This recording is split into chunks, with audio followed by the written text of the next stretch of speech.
Welcome everyone to day 2 of the Go Cloud Careers AWS Certified Solution Architect 2022 Free Bootcamp.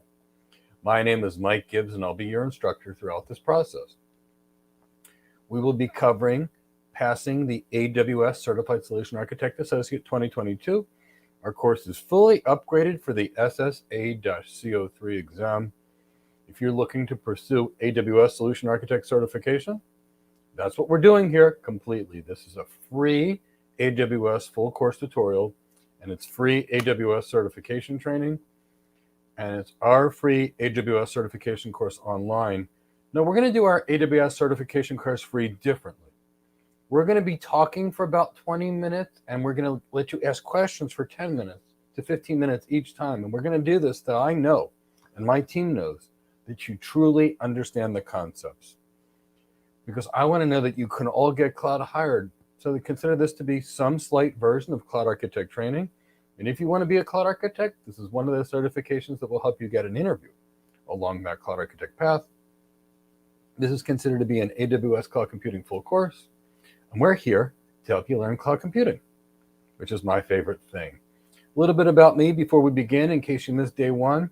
If you missed day 1, you can go back and watch day 1, no big deal. My team will put a link to yesterday's course. Go back and watch it tonight. Each day stands alone, so you should be good to go in either case. But I also wanted to let you know about a couple things that we're going to be doing before we start day 2 of the AWS Certified Solutions Architect Associate Bootcamp.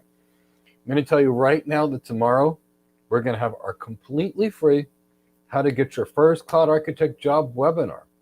And if you desire to get your first solution architect job or cloud architect job, join us tomorrow on the How to Get Your First Cloud Architect Job webinar. And of course, if you want a different career, like a cloud engineering career, we'll tell you how to get that way completely too. Again, completely for free. Join us in this webinar. We'll tell you how to bypass HR so you can get hired when you have no experience. We'll tell you the things the hiring managers care about in the perfect dream hire. We'll tell you how to use your life experience in your past career. Like my past career was internal medicine before I switched into tech 25 years ago. I was a nurse practitioner. We'll teach you how to say the hiring manager you have experience based upon your past life or past career. We'll tell you what needs to be on your resume and the skills you need to learn, and which certifications will help you get interviewed versus which ones which won't. It's going to be completely free, completely free, completely free. Join us tomorrow. Now, I want to know that you're awake, alert, and oriented. See if you can give me a hashtag AWS Certified Solution Architect Associate in the chat box. Hashtag AWS Certified Solution Architect Associate. If you pop that in the chat box, I know you're awake, alert, and oriented, and here and excited for the next things that are going to go. I've got some more good and exciting and completely free news. My team has updated our AWS Certified Solution Architect Associate and Professional Exam Guide. Very detailed. It includes all the new content on the Certified Solution Architect Associate and Professional, all in one book that's completely free. Download your completely free AWS Certified Solution Architect Associate and Professional Exam Guide. The link is in the chat box as well as in the description below. Now, I've got to tell you, and Jeannie, I am so thrilled to see you here. I've got to tell you that in my experience, in my life, I've interviewed thousands and thousands and thousands of people. And almost everybody knows how to configure, but almost nobody knows how the technology works. And you can't get hired as a cloud engineer or a cloud architect or a solution architect just by being able to configure. Cloud architects don't configure at all. Solution architects don't at all. In some companies like AWS, the solution architects aren't even allowed to touch the customer's environment. And that's that way for real, because they've got cloud engineers and deployment teams that do these things for their customers. Keep that in the back of your mind. When it comes to getting hired, it's how you can prove to the hiring manager, do you know the technology? And how will that work? By you explaining the technology. So I still want you to get hands-on. So here's what we did. We pre-recorded our AWS lab so you can get that hands-on experience as well. Download the lab demos. The link is in the chat box and the description below. And by doing this, we can give you a real educational opportunity now. And the simple part, which is configuring in the cloud, you can do that on your own time, led by our people. And it's going to be completely free for you to download those. Now, the last thing that I'm going to tell you about is if you're looking for your first solution architect job or your cloud architect job, we have a 30% discount on our cloud architect career development program using coupon code security. And if you're a cloud engineer and you want to move into management, if you're a cloud architect that's looking for these principal or distinguished architect roles, we've got our Tech Career Accelerator program for you. And of course, we have an amazing resume and interview training program, which is also available for us. And all of these are 30% off right now. So we're going to have lots of learning, lots of fun. We're going to present for 2 minutes or 10 minutes, 20 minutes. We'll talk for 10 minutes. I may even bring in some data center things to show you how this stuff works at certain points during the day, something I normally only do with our Cloud Architect Career Development Program. But I want to give you a little extra to make sure that you get all your money's worth for this completely free course, because I want you all getting cloud hired. I want you all being knowledgeable. And this is one small step in the process to getting your goals. So if you haven't subscribed yet, please subscribe. Please hit the bell.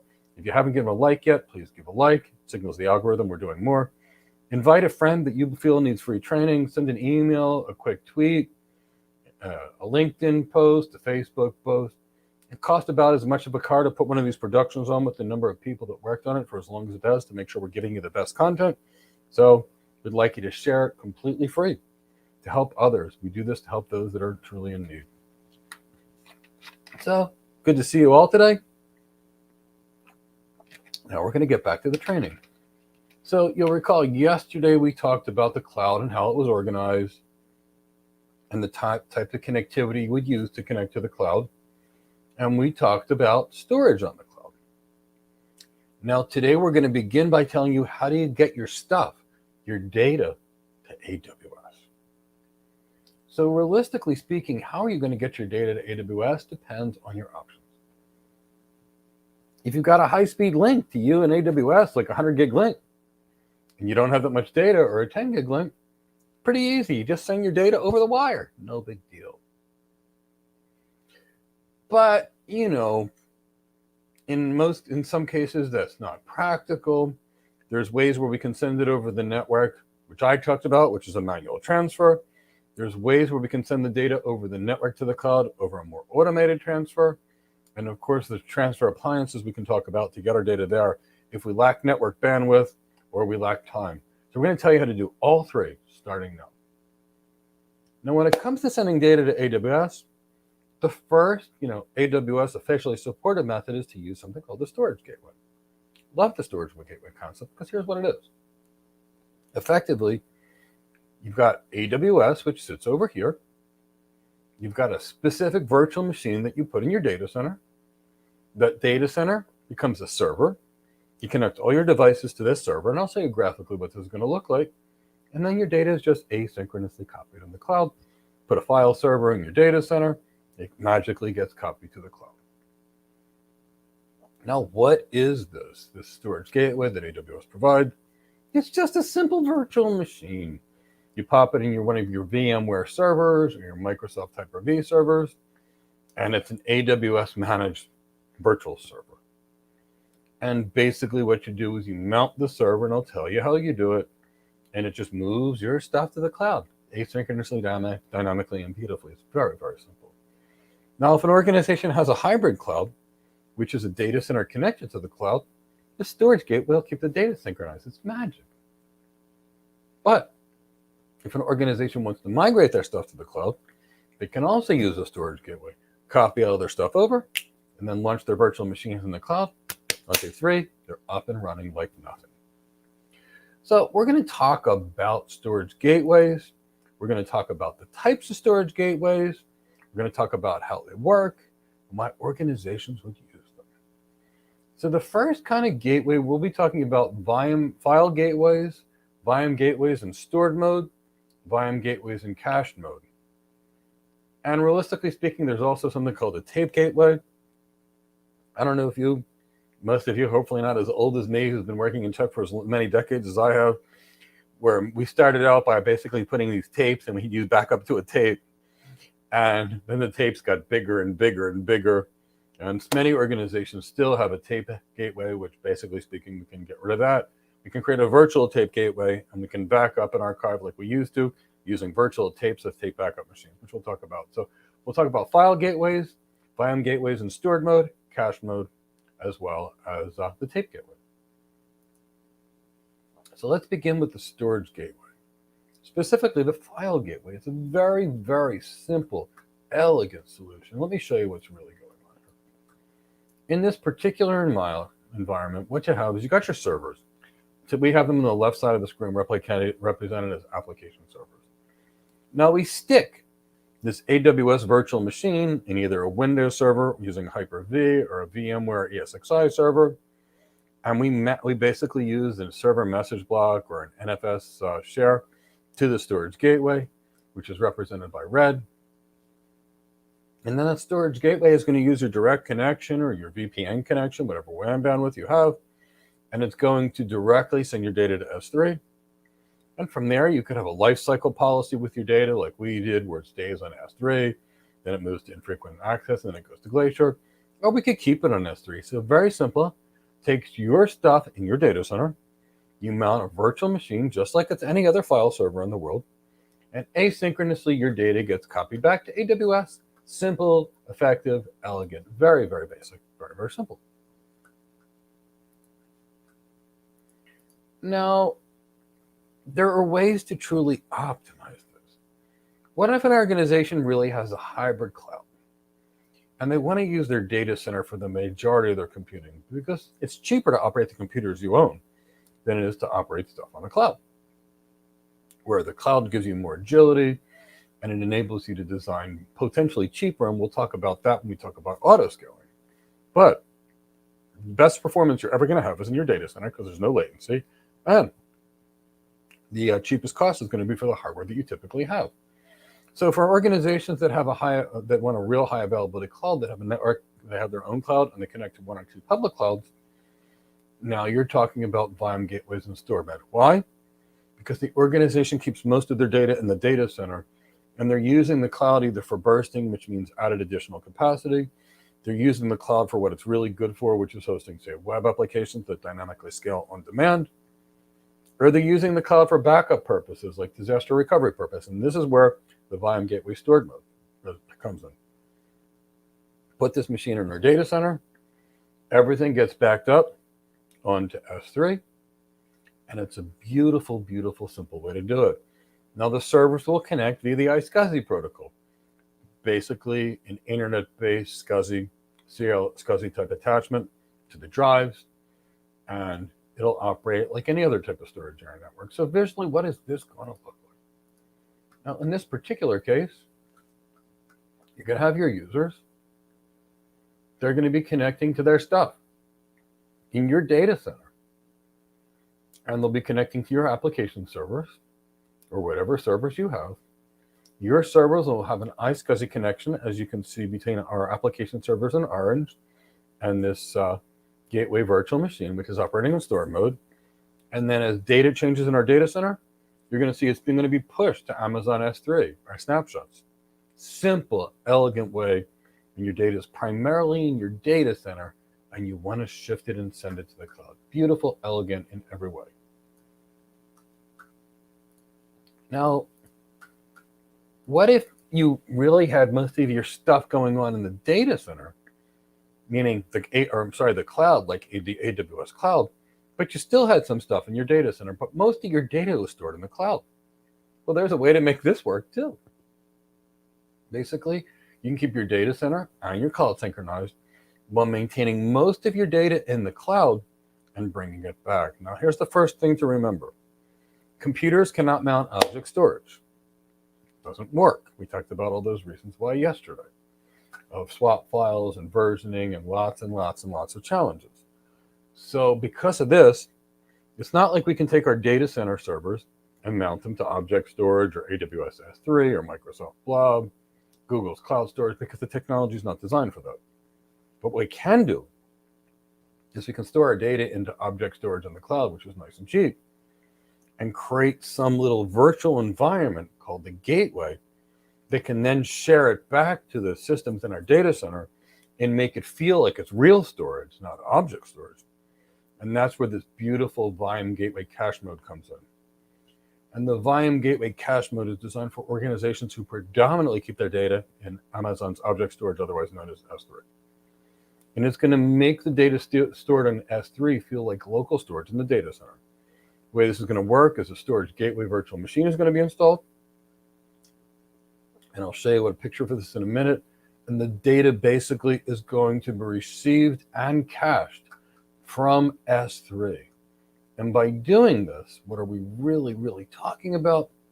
It's going to be pulled from S3, placed on the server that all your devices mount to, and then you can pull information from the cloud and synchronize it. So let's look at what this is going to look like architecturally. So imagine most of your data is on the right side of this where it says Amazon S3. You can see the red data over here. And here on our data center, we've got users that want to access the data. So basically, we put this volume gateway in here, and the volume gateway connects us to the AWS cloud for storage.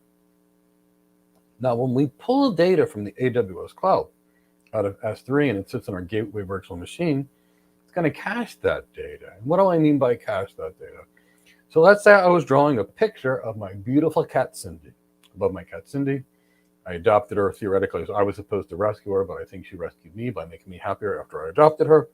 So anyway, so I picked up, so there's that. So kind of the way you like to look at it is if I wanted to pull my data from the cloud and I wanted to view a document of my cat, Cindy, it would be on the AWS cloud, sent to the gateway virtual machine. I would do my thing and it would be cached on the gateway virtual machine.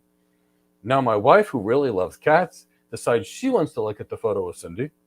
She's going to go straight to that gateway virtual machine to access it, and it's going to be there for me. So the data is not going to go back to the cloud. Now, then my brother comes to my house and he wants to look at photos of my beautiful cat, Cindy. And again, he connects to that gateway virtual machine, and the gateway virtual machine says, I have it here, and sends it back.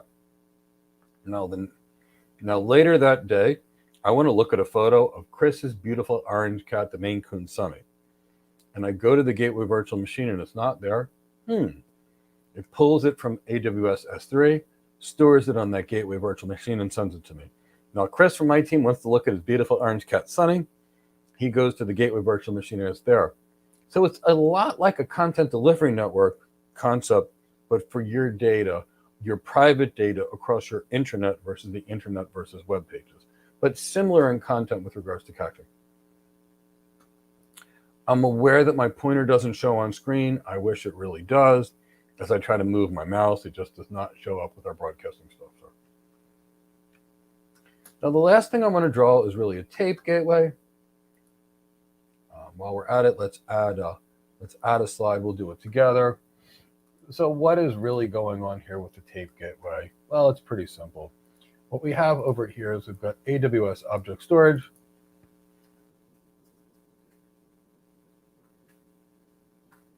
And what we then have is we've got our data center, and a lot of data centers have this virtual tape machine, where it's a tape backup drive. And usually the way this works, EAC backup. Typically what happens is we've got some user admin when they're doing the backup. They're popping in these backup tapes, and they're shipping them off-site. Now, what happened is AWS came up with a virtual tape. And basically, instead of being a physical tape that gets changed, it's this virtual tape.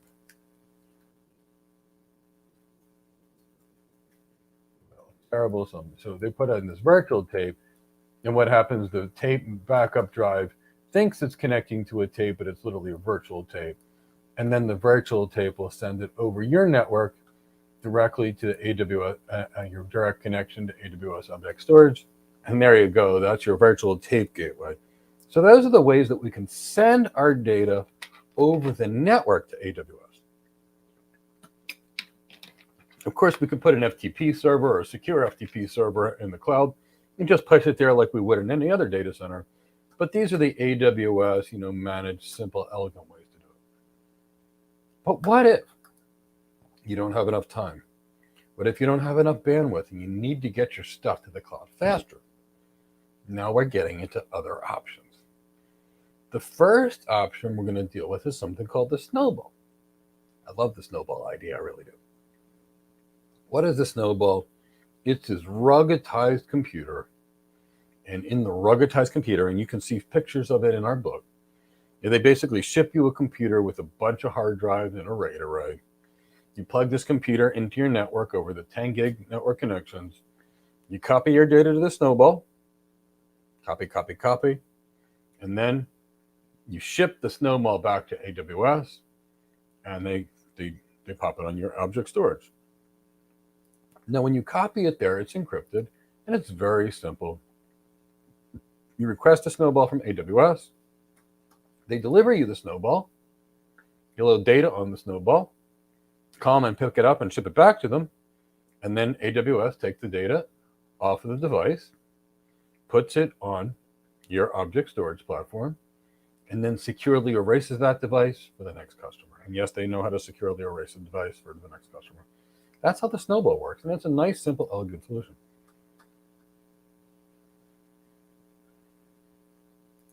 Now, what if you needed to move a lot more? So instead of shipping this ruggedized computer, what if you needed a whole shipping container? So now we're dealing with the snowmobile. Really, really cool concept. The snowmobile is basically a data center and wheels. It is this 45-foot shipping container filled with storage, and more storage. And what happens is this data center gets driven to you, a tractor trailer. Get connected snowmobile to your network, copy all your data on, and then the snowmobile is driven back to AWS. They copy it onto your object storage, otherwise known as your S3. And guess what? It's done. Now let's talk about something that's a little more realistic for the average user. Let's say you've got a small amount of data, like 15 terabytes. In this particular environment, you could use just the very simple AWS import-export service. What is that? It's a rental hard drive from AWS. Copy your data to the rental hard drive, ship the hard drive, and then they take it off. So again, this is where we're getting the nice and simple and elegant. Put your data on a hard drive, ship it to AWS, they load it for you, and poof, you are good to go. Very simple. So before we get into computing, which we're going to have a lot of fun with, and we're going to even show you under the hood what's going on, because I want you guys to truly experience it as opposed to just seeing a lecture. We're going to talk about Amazon Workdocs, which is the last key component of storage on AWS. So if any of you have ever used something like Dropbox before, or Google Drive before, a consumer-oriented collaboration tool set, well, that's what Amazon Workdocs is. It's a fully managed, secure content creation, storage, and collaboration service. Just like Google Drive or Dropbox, it enables collaboration on creative projects, shared document editing. It's simple and affordable, and you can access it via web client or specific client software from Windows and Mac operating systems. And of course, it meets traditional security standards like HIPAA, PCI DSS, and ISO requirements. So far we've covered storage. And in this bootcamp, we've covered block storage, object storage, file storage. We covered the AWS branded S3 EBS. We talked about RAID, the Elastic File System /NFS, file system for Windows. We talked about storage gateways, the Snowball, the Snowmobile, and the import-export service on Workdocs. Now, we're going to get into compute next, which is one of my favorite parts. But before we do that, let me see if you guys have any questions. I'll take some questions for a few minutes. And take it from there. How long do you want to go with questions, Mike? 10 minutes. All right. And as a reminder, everybody, we will only be addressing questions that are related to the content that we are covering. We will not be addressing any career or training questions that are not related to the content. And if there are questions related to content that we will be covering at a later point or covered yesterday, then we will address that.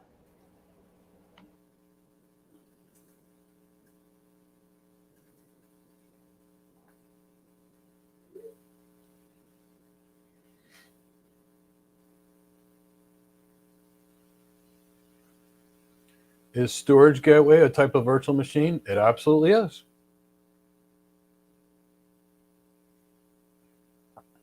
Guess you can go to the next one. Pradeep, who is responsible for installing the gateway virtual machine in the data center? A sysadmin or a junior engineer would be doing something like this. Or maybe a regular engineer, but it's going to be an engineer on the data center side.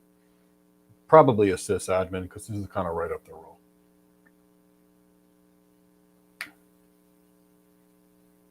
Go to the next one, Chris.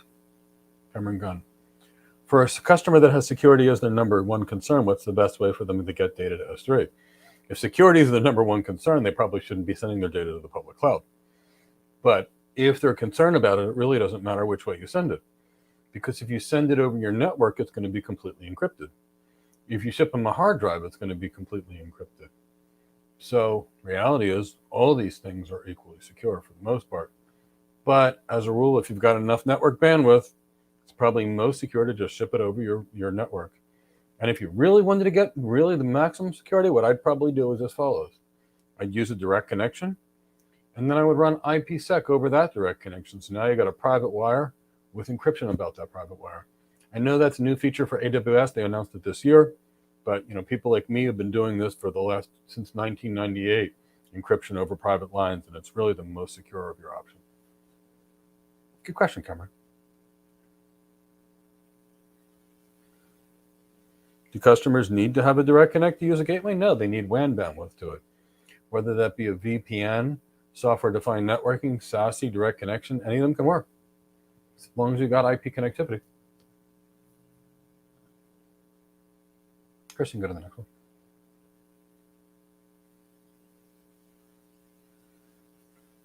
If we want to have the current data in the data center, but also have it consistently back up in S3, what is the option in this case? Well, we talked about the storage gateway and stored mode is one way to do it, but we could also do that basically file gateway that we talked about in the beginning. Both of them would do that. In fact, any of the three options we just talked about today would also work. Every option we mentioned today. Collins, migrating data to AWS using Snowball. Do you need to encrypt it, and who will decrypt it? These drives are encrypted automatically by the systems themselves, and they'll get decrypted on the fly by AWS when they're placed in there. So it's not a big deal as long as the encryption key, if the people have the encryption key. But it's automatically encrypted as soon as it's stored, and decrypted, assuming you've got the user information, as soon as it's pulled off to S3, and then you can re-encrypt it back on S3. Good question, Collins. Real good one.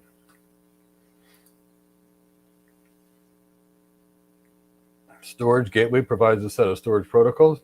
As I mentioned, all these are using iSCSI, or with the file gateways, and you use either server message block or NFS. Standard storage protocols, the same ones we've been using in the data centers for the last 20 plus years. Nothing's different. This is not new technology. Good question.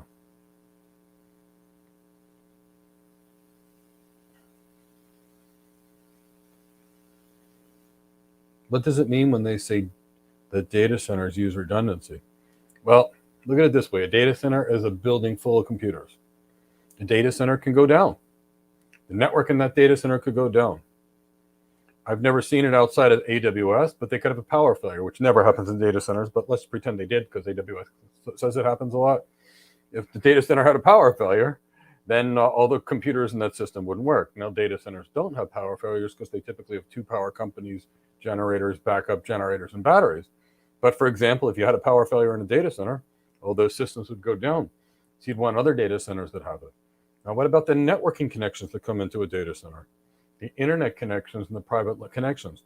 If they go down, you lose a data center and it's not there. So in order to ever have a reliable network, a reliable data center, a reliable cloud, you must be able to have multiple things. So 1 is none, 2 is 1, and 3 is greater than 2. Don't put all your eggs in one basket. Don't put all your eggs in one cloud, and don't put your systems ever in a single data center. Unless availability and meaning your systems being there when you need them doesn't matter to you, in which case then you can put all your eggs in one basket. But if you drop the basket, you know what happens.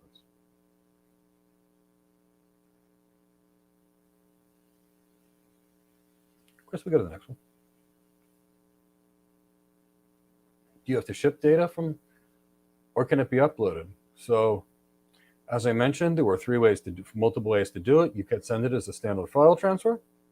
I mentioned if you use the VIME gateway, the storage mode, cache mode, or the file gateway, all of them take your data and upload your information to the cloud. Now, if you don't have enough network bandwidth, meaning your links are full, then the only option is to ship it to them. But you can definitely easily use this over the network. Storage gateway is effective. Well, nothing's real-time storage because you have to realize it depends on how much data you're moving and how big your network link is. You want to pull 100 terabytes down over your network on a 10 gig link. It's going to take you some time. So it's going to take some time from the time you store these giant files in your data center to the time it reaches the cloud, and the time it's in the cloud to the time it gets to you. So it's going to be done asynchronously, but depending upon the speed of your connections will determine the speed of how fast it synchronizes. IO, good question. What's the main difference between a snowball and a snowmobile? Well, a snowball doesn't go any bigger than 80 terabytes. And after you format that thing, it's basically good for 72 terabytes. As I mentioned, the snowmobile is a full data center on wheels, and that's good for 100 petabytes.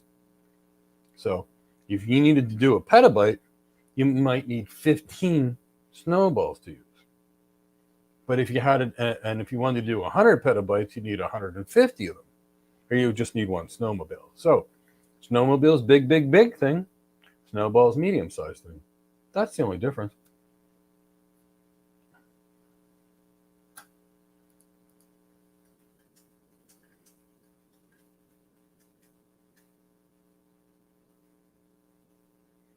Does the storage gateway stream the data to AWS so it can pick it up where it left off?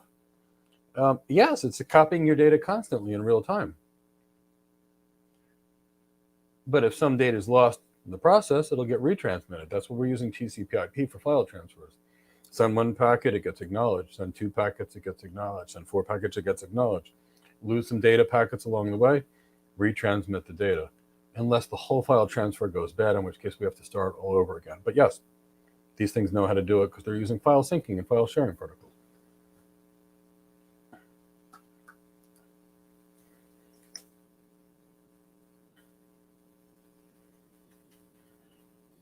Mia, I think I'm not sure how to answer that question.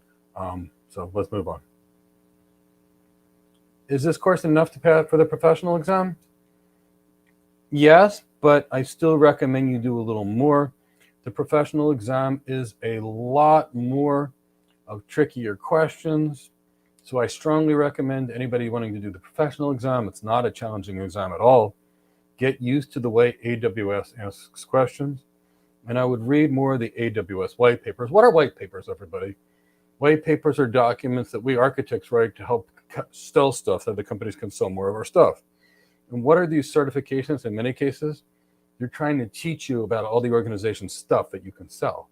So for the professional exam, you got to read all the organization's sales documents, like the white papers, and then you'll be in a better position to take it. So take this course, read those documents, read those AWS white papers, otherwise known as sales documents, and then you should be good to go. But also get a practice test.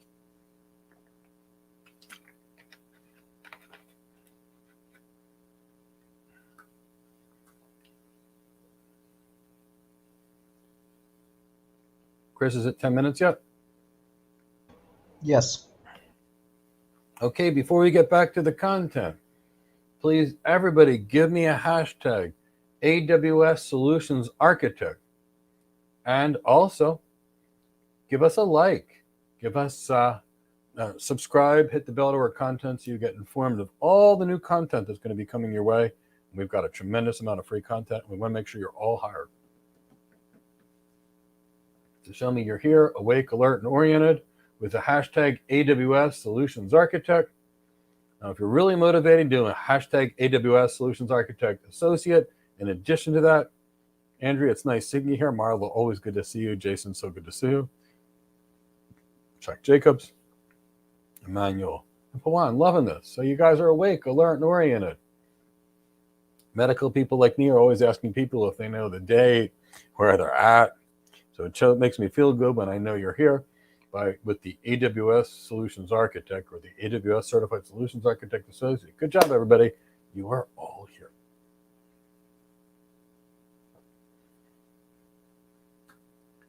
So now let's start talking about computing upon the AWS cloud. And before we do this, I want to explain exactly what's going on. I want to make sure you all truly understand what are virtual machines. Because if you don't understand virtual machines, all this stuff is basically going to all be for naught. So I'm going to give you a visual description of a virtual machine using one of my favorite things in the world, my cat Cindy. And then after we deal with this visual description I'm going to give you, I'm going to bring you to one of our data center servers.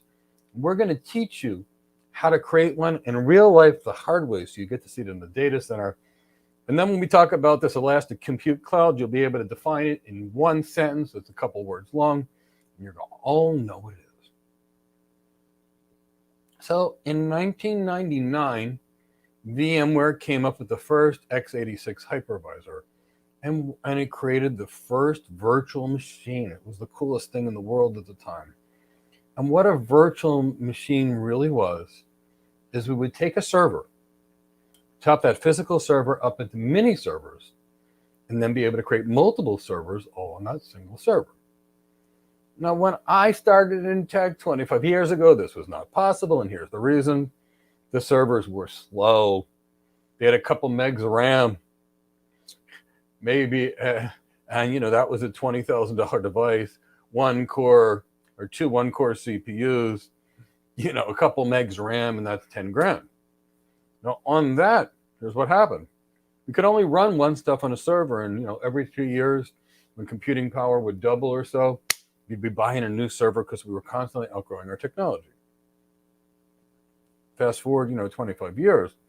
Now we've got the servers made by AMD, which can have a good 3 64-core CPUs in them, which gives us 192 cores. We can pack these things with 10 terabytes of DRAM. Now that one server can power many servers.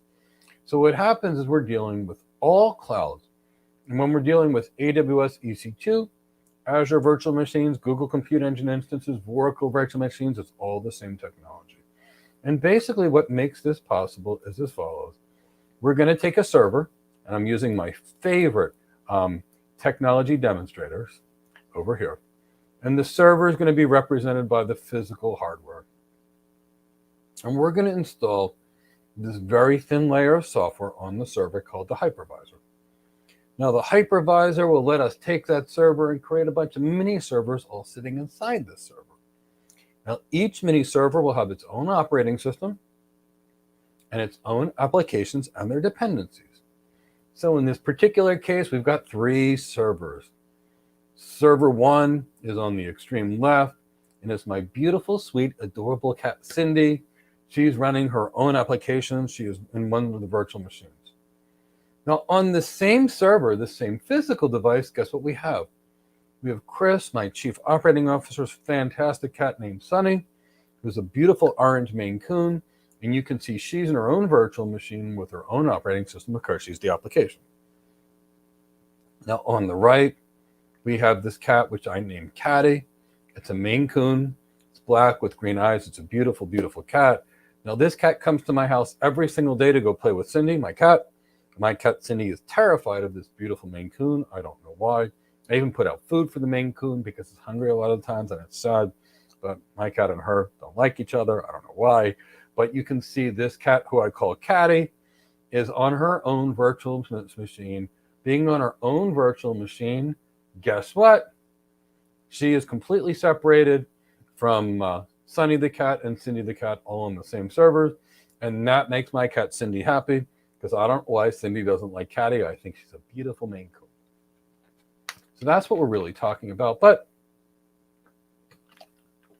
let's take this conceptual drawing and let's build a real virtual machine, the hard way, the data center way. And by doing it this way, now when you deal with any cloud provider, you're going to understand what is a virtual machine. So Chris, can you share my my web browser? You put the web browser on the screen. Okay, here we go, everyone. Here you can see my desktop.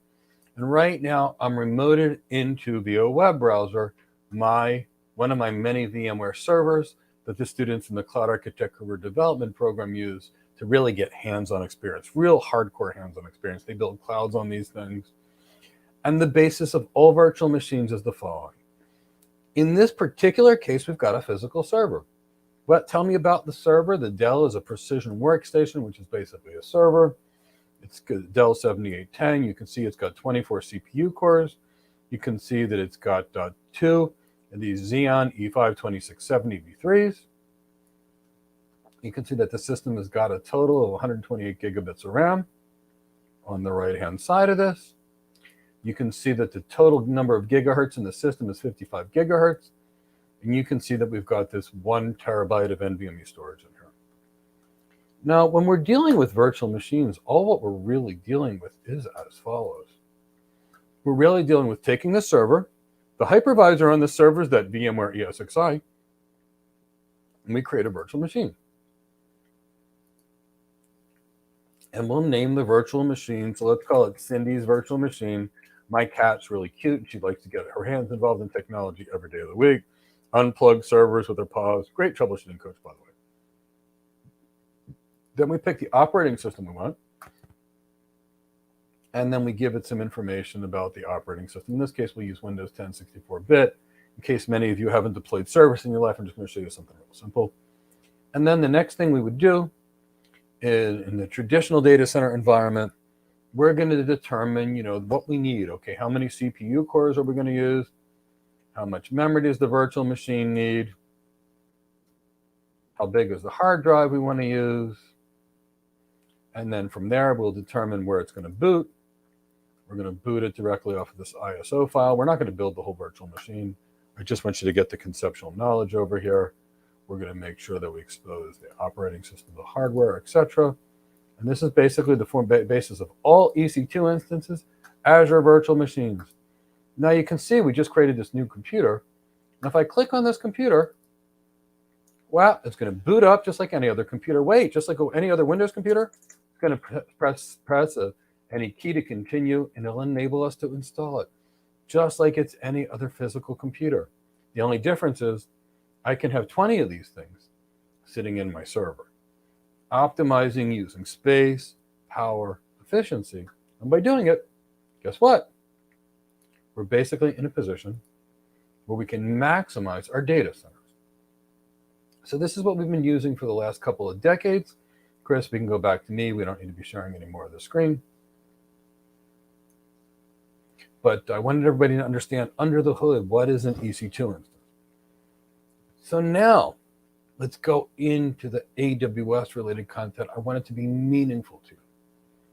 So AWS likes to call their virtual machines Elastic Compute Cloud.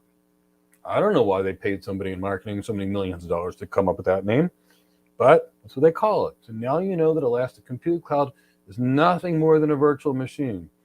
If you're interviewed by a CEO, a CTO, a CIO, or any of these people, and they say, what's EC2? You tell them it's a virtual machine. Don't get rid of any of the sales or marketing things, and they'll trust you. So when you're dealing with virtual machines on the cloud, how do you size them? And the same way you do any other virtual machine.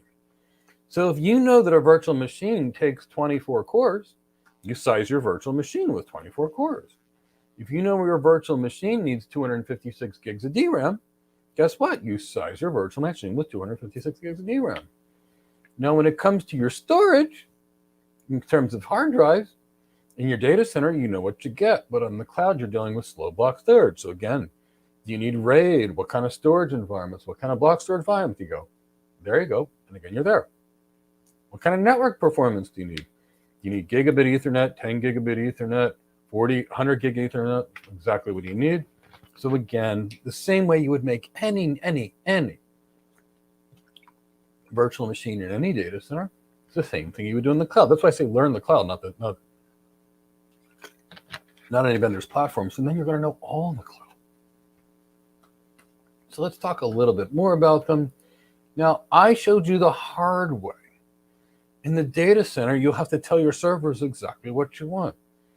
You can tell your server, this one has 4 cores and 4 gigs of RAM, or 2 cores and 4 gigs of RAM.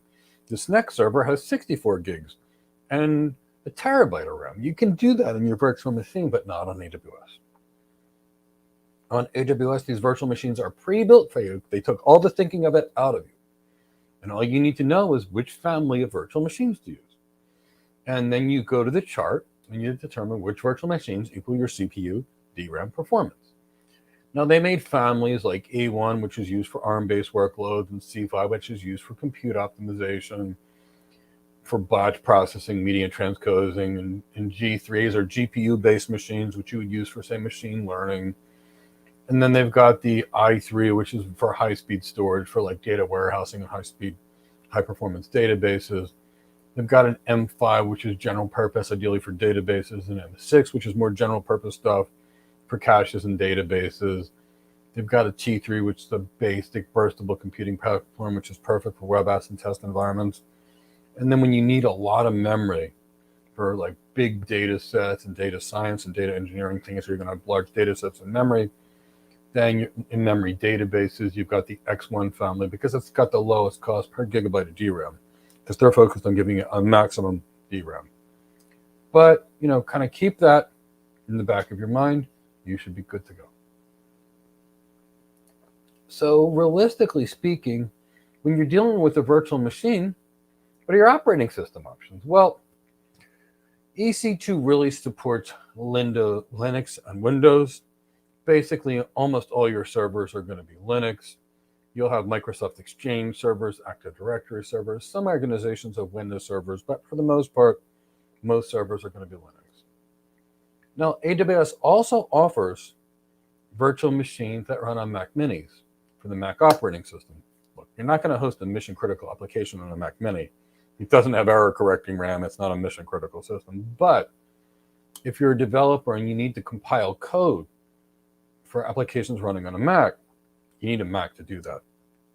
So instead of your developers having to buy Macs, they can get a 24-hour AWS EC2 instance that runs the Mac operating system. That's what that's for. Now, you can create your own machines. You can take your virtual machines from the data center and use a conversion tool and take those same VMware virtual machines or KVM or QEMU virtual machines or Hyper-V virtual machines, migrate them to the cloud provider of your choice. Or you can use a pre-built virtual machine. There's pre-built virtual machines from AWS, but also, let's say you want real security in your environment. You're not going to be using AWS WAF or any cloud provider's native things. You're going to be going to your extreme security vendors, Cisco, Palo Alto, Fortinet, Checkpoint. And then you're going to be running their stuff on a virtual machine. And you'll be getting those virtual machines from the AWS Marketplace, which is where you're going to be getting these things. So kind of keep that in the back of your mind. But whenever you build the machine image, what's it going to need? A storage volume. Where are you going to store your stuff, as my mother-in-law would like to call it? And it's basically going to be your system and your EBS one.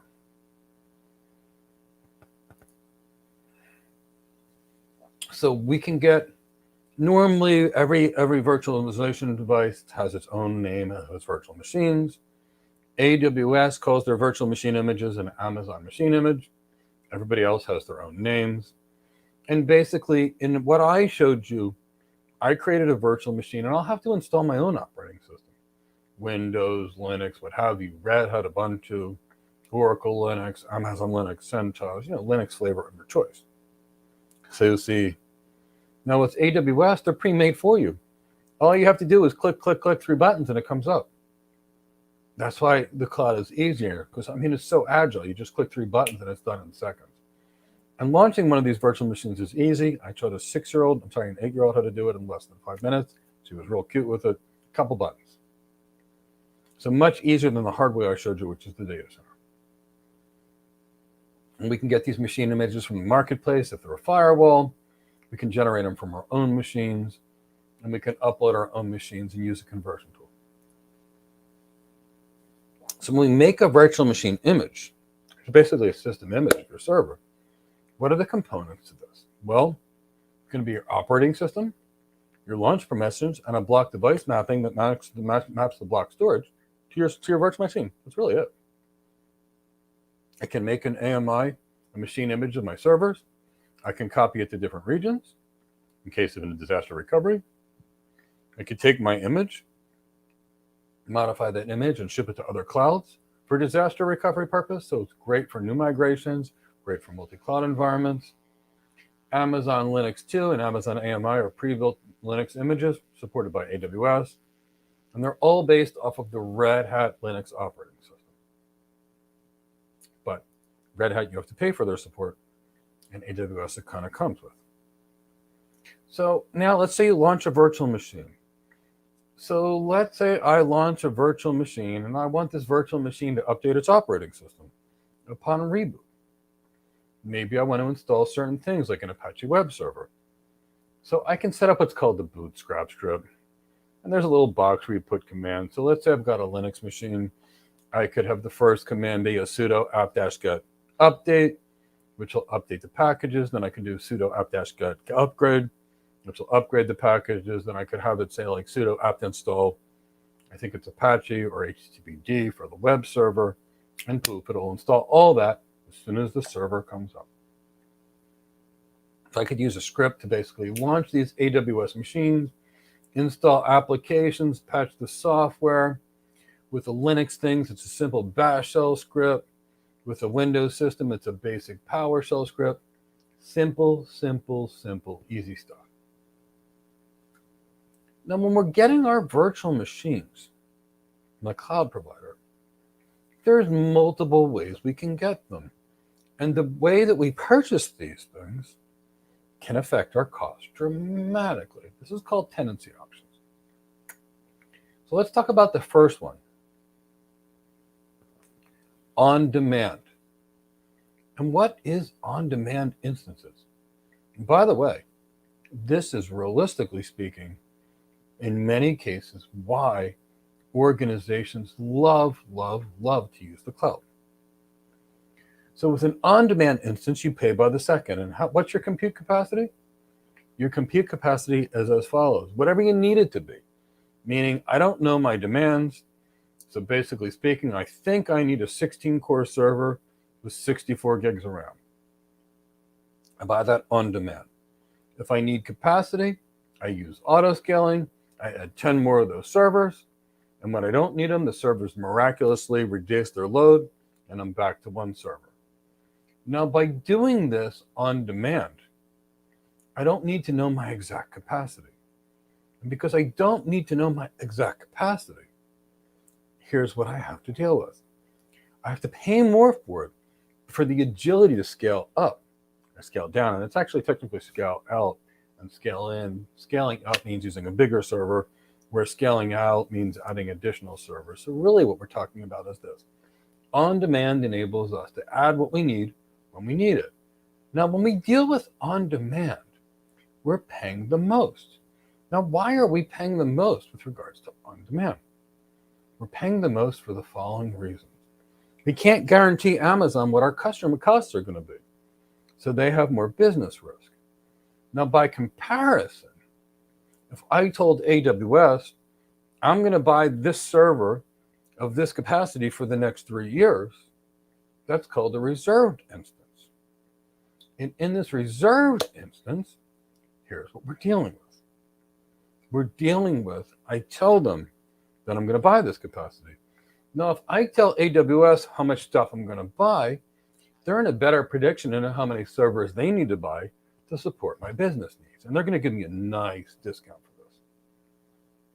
So that's what a reserved instance. So on demand is, you're going to pay the most because there's business risk involved for AWS.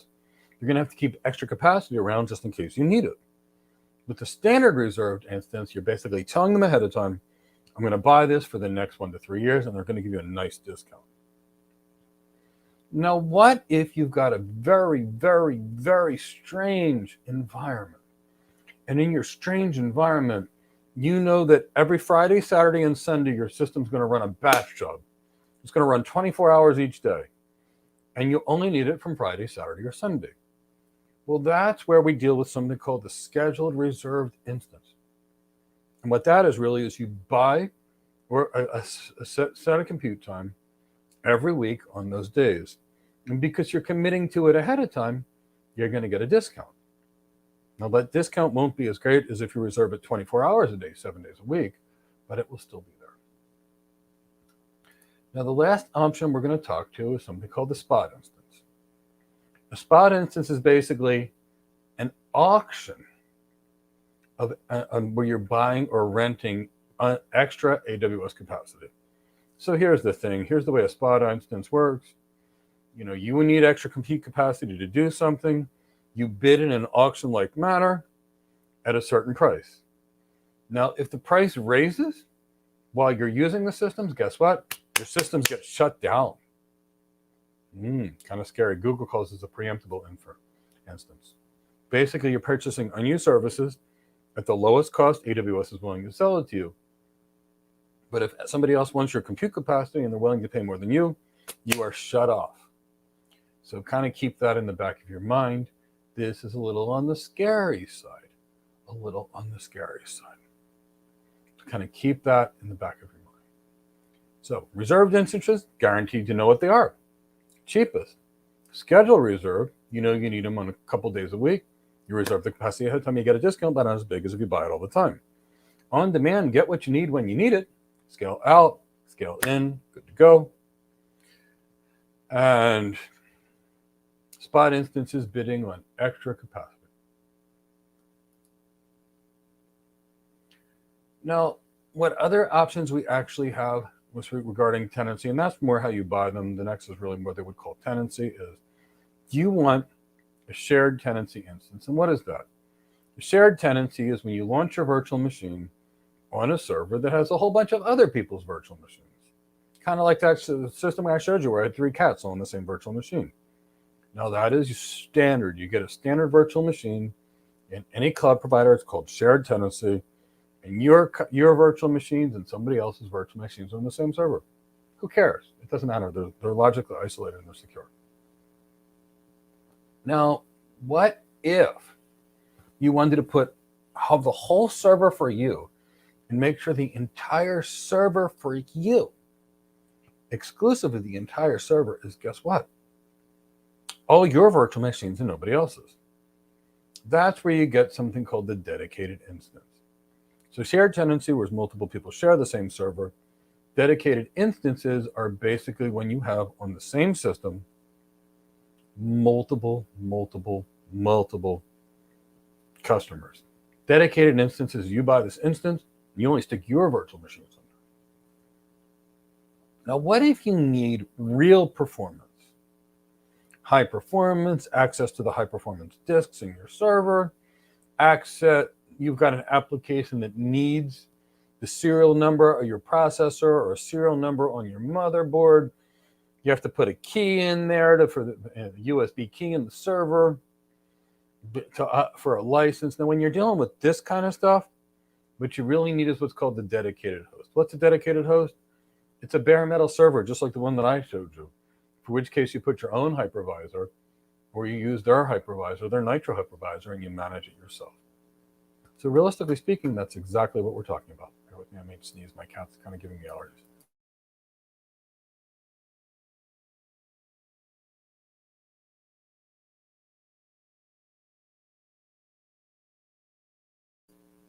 Sorry about this. I adopted a cat. She's the sweetest thing in the world, but she makes me sneeze from time to time. So when you're dealing with a virtual machine, how are we going to deal with keeping it secure? Well, all virtual machines in AWS have the ability to use something like a host-based firewall called the security group.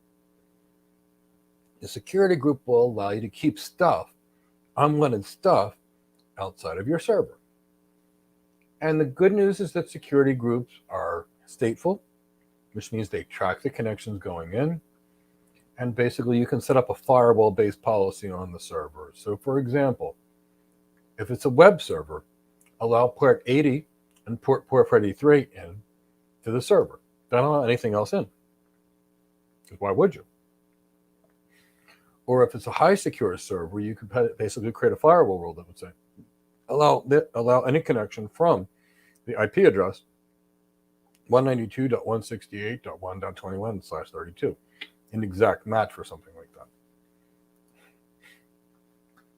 So let's look about what we're really talking about over here. We're basically talking in an environment where we've got our virtual machines. We put a firewall rule called the security group right outside of them. And that's it. That's all we need to talk about. And everything is up and operational. Now, when it comes to getting an IP address on an EC2 instance, how do you think that happens?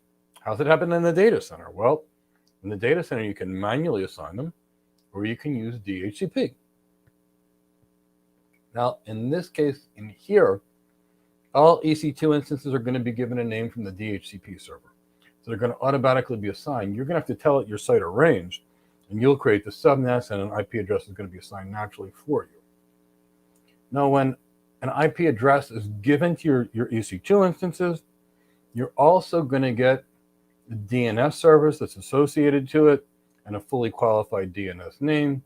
And that way you can attach to it Mike's EC2.this.this.com, and that way you can connect to it via the DNS name as opposed to remembering 1.2.3.4, which is his IP address. Now, when we've got a virtual machine, just like in our data center, we can have multiple network interfaces.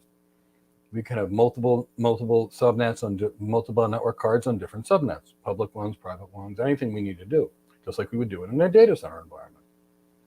So that would be created by multiple network interfaces, which we'll talk more about later, especially in the networking system. Now, typically speaking, anything that you don't want reachable from the internet should have a private IP address on it. And be behind your firewall, your IDS, IPS systems, your access control lists, etc. We'll talk more about that later. Kind of keep that in the back of your mind. Now, instances are also going to be assigned at launch a public IPv6 address.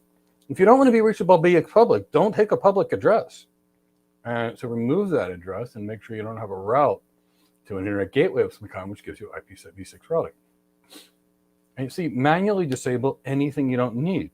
When it comes to security, you've got a server and it's got 1,000 services, and you only need one. Disable all 909 services and keep the one. Same thing. Now, the only thing to remember is when you've got multiple network cards on a server, generally speaking, each network card needs to be on a different subnet. And you can't use the same IP address in two places. So each interface is going to require a unique address space and a unique subnet that's not going to be used in subnets that are going to be overlapping somewhere else. Bear with me 1 second. Sorry, the cat really gets my allergies, even though I love her to death. Now, how are you going to manage your virtual machines? Well, lots of ways. You can use the management console where you click a few buttons, just like I showed you with my VMware environment, other than the AWS one. If it's a Linux machine, you can SSH or secure shell into it. And if it's a Windows machine, you're using that RDP, Remote Desktop Protocol. And of course, you can do lots of management on these systems as well via, what do you call it? The software development kit, or by pushing and pulling APIs. So those are your options. While we're at it, let's talk about another compute platform called AWS Outpost, which is realistically speaking a fully managed virtual machine service. Now, it's a little different. So here's what the AWS Outpost is.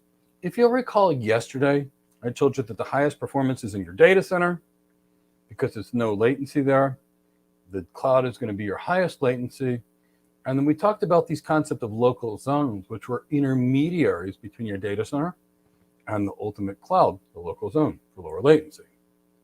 I also told you that by far the lowest latency solution is this. Keep your stuff in your data center that you need low latency.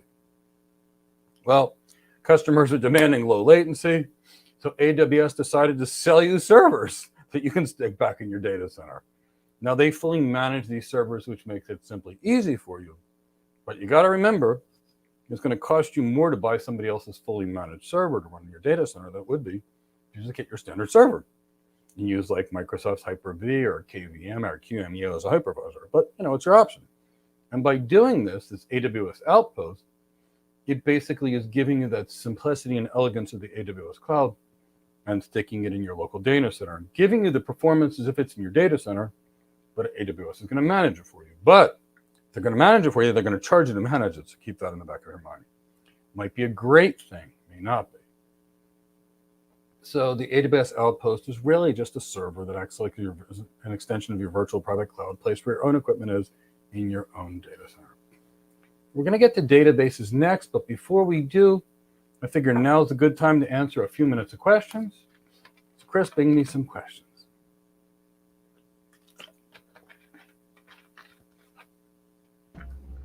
All right. How long do you want to go for questions? 10 minutes. We've got a really ambitious week.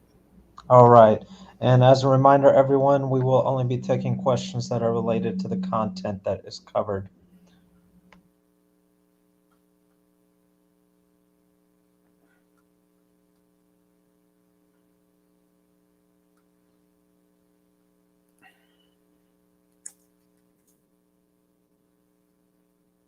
If a shared instance is logically separated and it shoots you in terms of performance, why should you opt for a dedicated instance?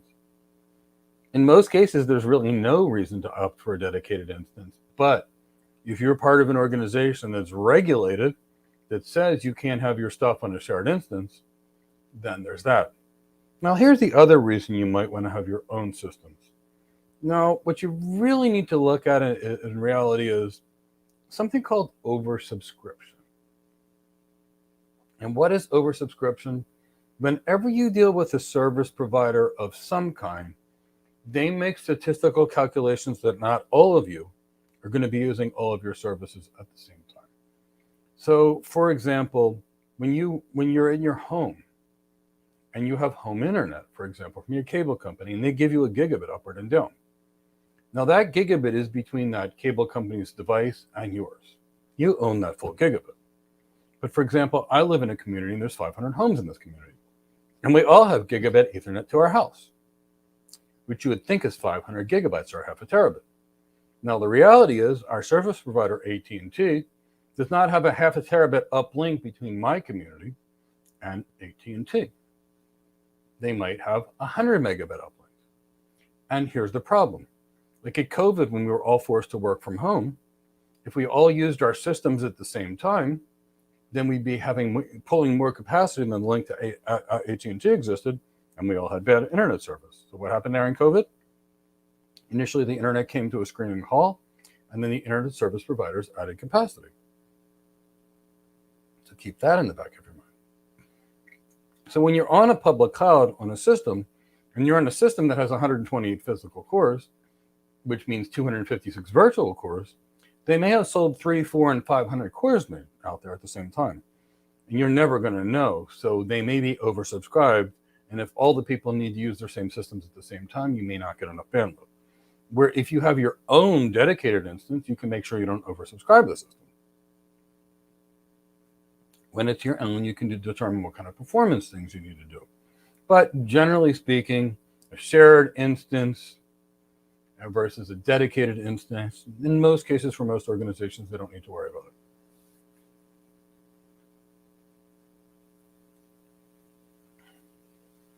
Good question, though. Chris, we'll go to the next one.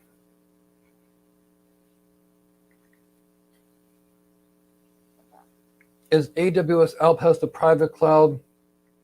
They're kind of selling it as that, but I wouldn't call it that. I would consider a real private cloud as when you take your data center and you install real cloud software that you manage yourself. OpenStack or Nutanix, that's your private cloud. And it gives you all the features and functionalities. The AWS cloud, nobody else is managing it. And here's why. If your systems are managed by AWS and AWS goes down, what's that going to do to your systems in your cloud? They may work, they may not work. But if it's your own private cloud, your systems are not going to be connected. So if you have your own cloud like a Nutanix cloud and connect your Nutanix cloud to the AWS and the Azure cloud, any one of the clouds can go down and you're still up and operational. So to me, this is not a service I would be using. I would make sure that my cloud runs independently of the AWS cloud. And that way, if AWS goes down, no big deal. I'm still up. If I go down, I've got AWS. So for me, it's really a way that AWS can basically say, well, look, there's a latency problem. Here, we're going to stick this stuff in your data center. And that way you'll have cloud-based functionality and agility. But the reality is I'd prefer a separate cloud that I had to manage myself or have my team manage. Now, it's more costly to manage your own, but you're typically going to pay less for the services. So keep that in the back of your mind.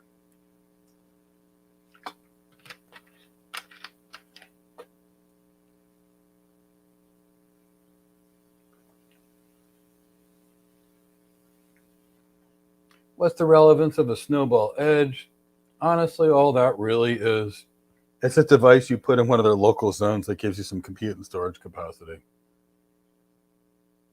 So if you basically needed lower latency performance and you didn't want to run your own hybrid cloud, which I would recommend most businesses do, and you were looking to put some kind of compute capacity in a local zone, that's what the snowball edge is for. It's kind of a hybrid computer, hybrid storage. You put in an edge location to reduce latency. Chris, let's go to the next one. What is stateless and stateful? Well, we're going to get into that with regards to security, but it's a good question. So let's pretend my phone right here is a firewall. We now wonder why I need to get a new phone at least once a year. Okay, because I drop it a lot. So let's say here I'm behind the firewall.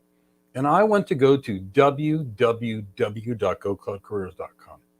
And what firewalls do is they block all incoming connections, but they allow your outbound traffic to go out and come back. So how does it work? It's because it's stateful. So here I'm behind the computer and I go to www.gocloudcareers.com on my browser. My traffic then goes through my firewall to the internet, hits the web server, comes back from the web server, and comes back to me. And my firewall says allow. And the reason my firewall says allow is the firewall keeps track of Mike Gibbs' IP address is now reaching out to www.gocloudcareers.com. And gocloudcareers.com is responding back to Mike Gibbs, so allow the traffic back in.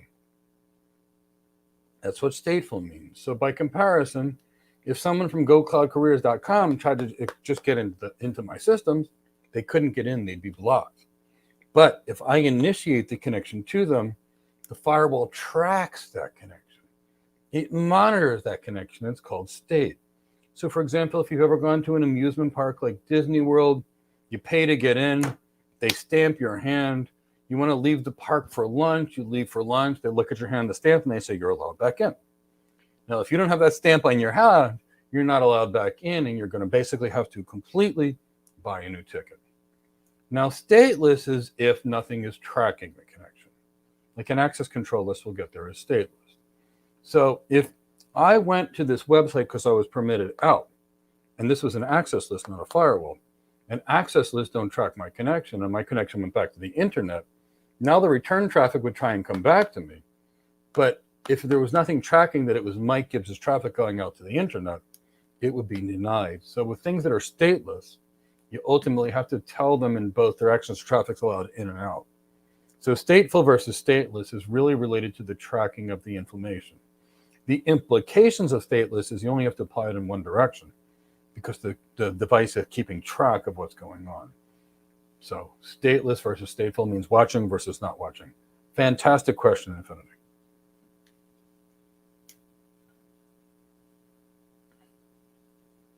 The procedure of launching an EC2 instance is identical to launching an OpenStack instance, identical to launching a Google Compute Engine instance, identical to launching an Azure Virtual Machine instance, an Oracle Virtual Machine difference, other than the clicks are different on somebody's management console. Identical, it's the same thing. Nothing different. Good question.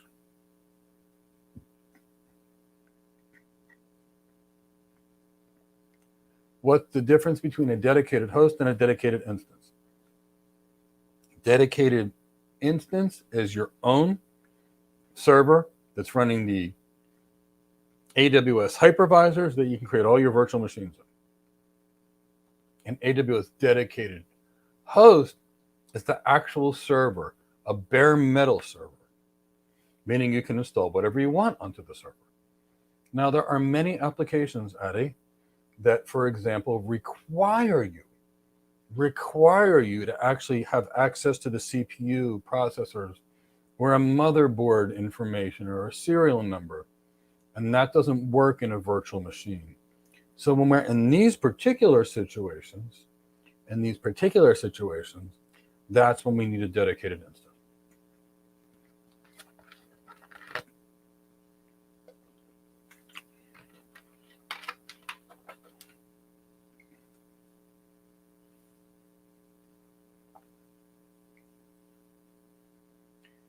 Cam, is it okay if you learn along with GCP, or should you stick to one at a time? Cam, I'm going to tell you right now, if you know one cloud, you know them all. I would not be trying to learn 3 clouds. Ever, ever, ever. I would try to learn the cloud. See, if you get deep on those virtual machines like I taught you today, you know what it is on all clouds, whether it's called an EC2 instance on AWS, Compute Engine instance on Google, or an Azure virtual machine or an Oracle virtual machine. It's the same. If you understand object storage, it doesn't matter if it's Microsoft Blog, cloud storage on Google, or AWS S3. Where everybody goes wrong, Cam, is they try to learn the cloud provider stuff, but they don't learn what's going on under the hood of the actual technology. And the reality is we can't hire anybody that just knows the name of the services and just how to lightly configure those services. We need in our cloud architects and cloud engineers, and for the most part, all of our professionals in the cloud, people that know what it is they're configuring. So just learn one cloud, but learn the cloud. Get deep understanding of these things. How do those load balancers work? Okay, this is not part of the, when we get into databases, we can talk about this. We'll also talk many reasons why you probably shouldn't use Amazon Aurora, and you probably wouldn't use half of these things. We'll talk about why, even though Amazon Aurora is a very nice, good database. So let's get back to the content. But before we get back to the hash content, if you can give us a like, I only see 134 likes. We could do better than that. And if you're not a subscriber, if you could subscribe and hit the bell, I'll check on my phone and see if you guys are subscribing. There we go. We're getting some subscribers, like plenty of them, but more of you should be subscribing and hit the bell so you get access to real environments.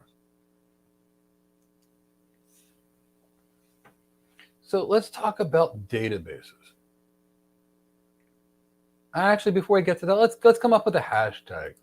Why don't you give us a hashtag AWS Certified Solutions Architect Associate 2022.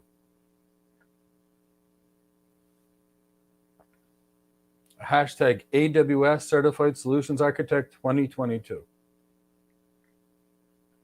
I know it's a long one, but we want a lot of people to see this free training. And putting that kind of content there will help as many people as possible see the free training.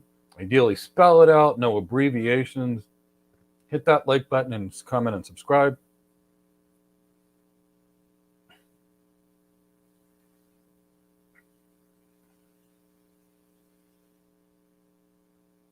Tell friends, join us, so we can help as many people as possible with our free training. We are dedicated to making sure anyone that wants education can get some. So know that you're awake, which makes me happy. I'm going to start talking about databases. So what is a database? Well, a database is a place where you can store large amounts of information. A database facilitates the sorting, calculating, reporting, and information sharing. And databases are an absolute critical component to modern applications. Mission critical environment in today's world. AWS basically has 3 forms of databases. They have relational databases, and we'll talk about them. They have no SQL databases. They have data warehousing databases. And while it's not a database, we'll to some degree talk about a data lake, in case they pop that into your exam. Now, when we deal with databases, we're going to start out with relational databases. And relational databases are the most common form of databases, and they give a business some really valuable insight, data that's related to each other. Now, why would a business want to know data that's related to each other? Well, if I know that every time I use the coupon code Panda Bear with a 20% off discount, and I'm the CEO of a business, and Panda Bear can enable an organization to sell 30 times their normal sales, then it's pretty important to know that the coupon code Panda Bear drives sales. We can also find that maybe with a relational database, users' geography. The more users in Florida buy this, if so, the company can target their advertising money in Florida based upon a sale. So organizations thrive on data, and we can determine the relationship with data, pricing and purchasing. Whoa, all kinds of exciting stuff. So that's why we need relational databases, because relational databases provide information that's related to each other. Good business insights here. And the way this works is the data is going to be stored similarly to the way it's stored in a spreadsheet, with rows and columns. Each row is going to have a unique ID, and the columns are basically going to hold certain values. And that's going to be the basis of how these things work. Just like a spreadsheet, but instead of being a spreadsheet, database. Now, when we're dealing with databases, we're going to talk about something called atomic. They adhere to the ACID model. And what does this mean? It means the transactions are all or nothing. It's either on the database or it's not. Now, the next part of this ACID compliance refers to the consistency of data. If I write something to the database in a relational database, everybody else who accesses that database a millisecond later gets access to the same information. It's something called isolated as well, which means transaction 1 doesn't affect transaction 2.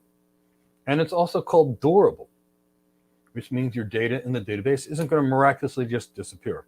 Kind of like your email where you can't find something because you got 10,000 emails that day. Well, maybe if you're not a CEO, you don't get 10,000 emails each day, but if you are, you know exactly what I'm talking about. So when we talk about relational databases, we talk about that ACID model, atomic, all or nothing transactions, consistent, immediately readable after a write. Isolated, transaction 1 doesn't affect transaction 2. And durable, data in the database will not be lost. So let's look a little bit at relational databases. How are these things kind of structured? They're kind of structured as follows. What do we have over here? We've got data that's related to each other, a customer order ID, a customer ID, information related to the name, their email address, etc. That's what we're dealing with a relational database, getting data that's related to each other. Now, when we deal with relational databases, there's plenty of kinds that we can use. We're going to discuss Amazon Aurora, MariaDB, Microsoft SQL Server, MySQL, Postgres, and Oracle DB. And of course, you can create any database you want by launching a virtual machine and installing your own database software. I'm going to talk about the Aurora database, which is a wonderful database that you probably should never use in your career. And here's the reason you probably should never use it. No matter how good it is, it's AWS proprietary. So when you're using a hybrid cloud, and you want to have your database in your private data center in the AWS cloud, you can't.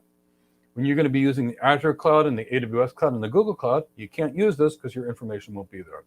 So this puts you into one of those AWS proprietary positions, which we tech architects like to call vendor handcuffing. You're stuck. You can't get out of there. So generally speaking, if you're an architect and you want your customers to have some business flexibility and agility, stay away from Amazon Aurora.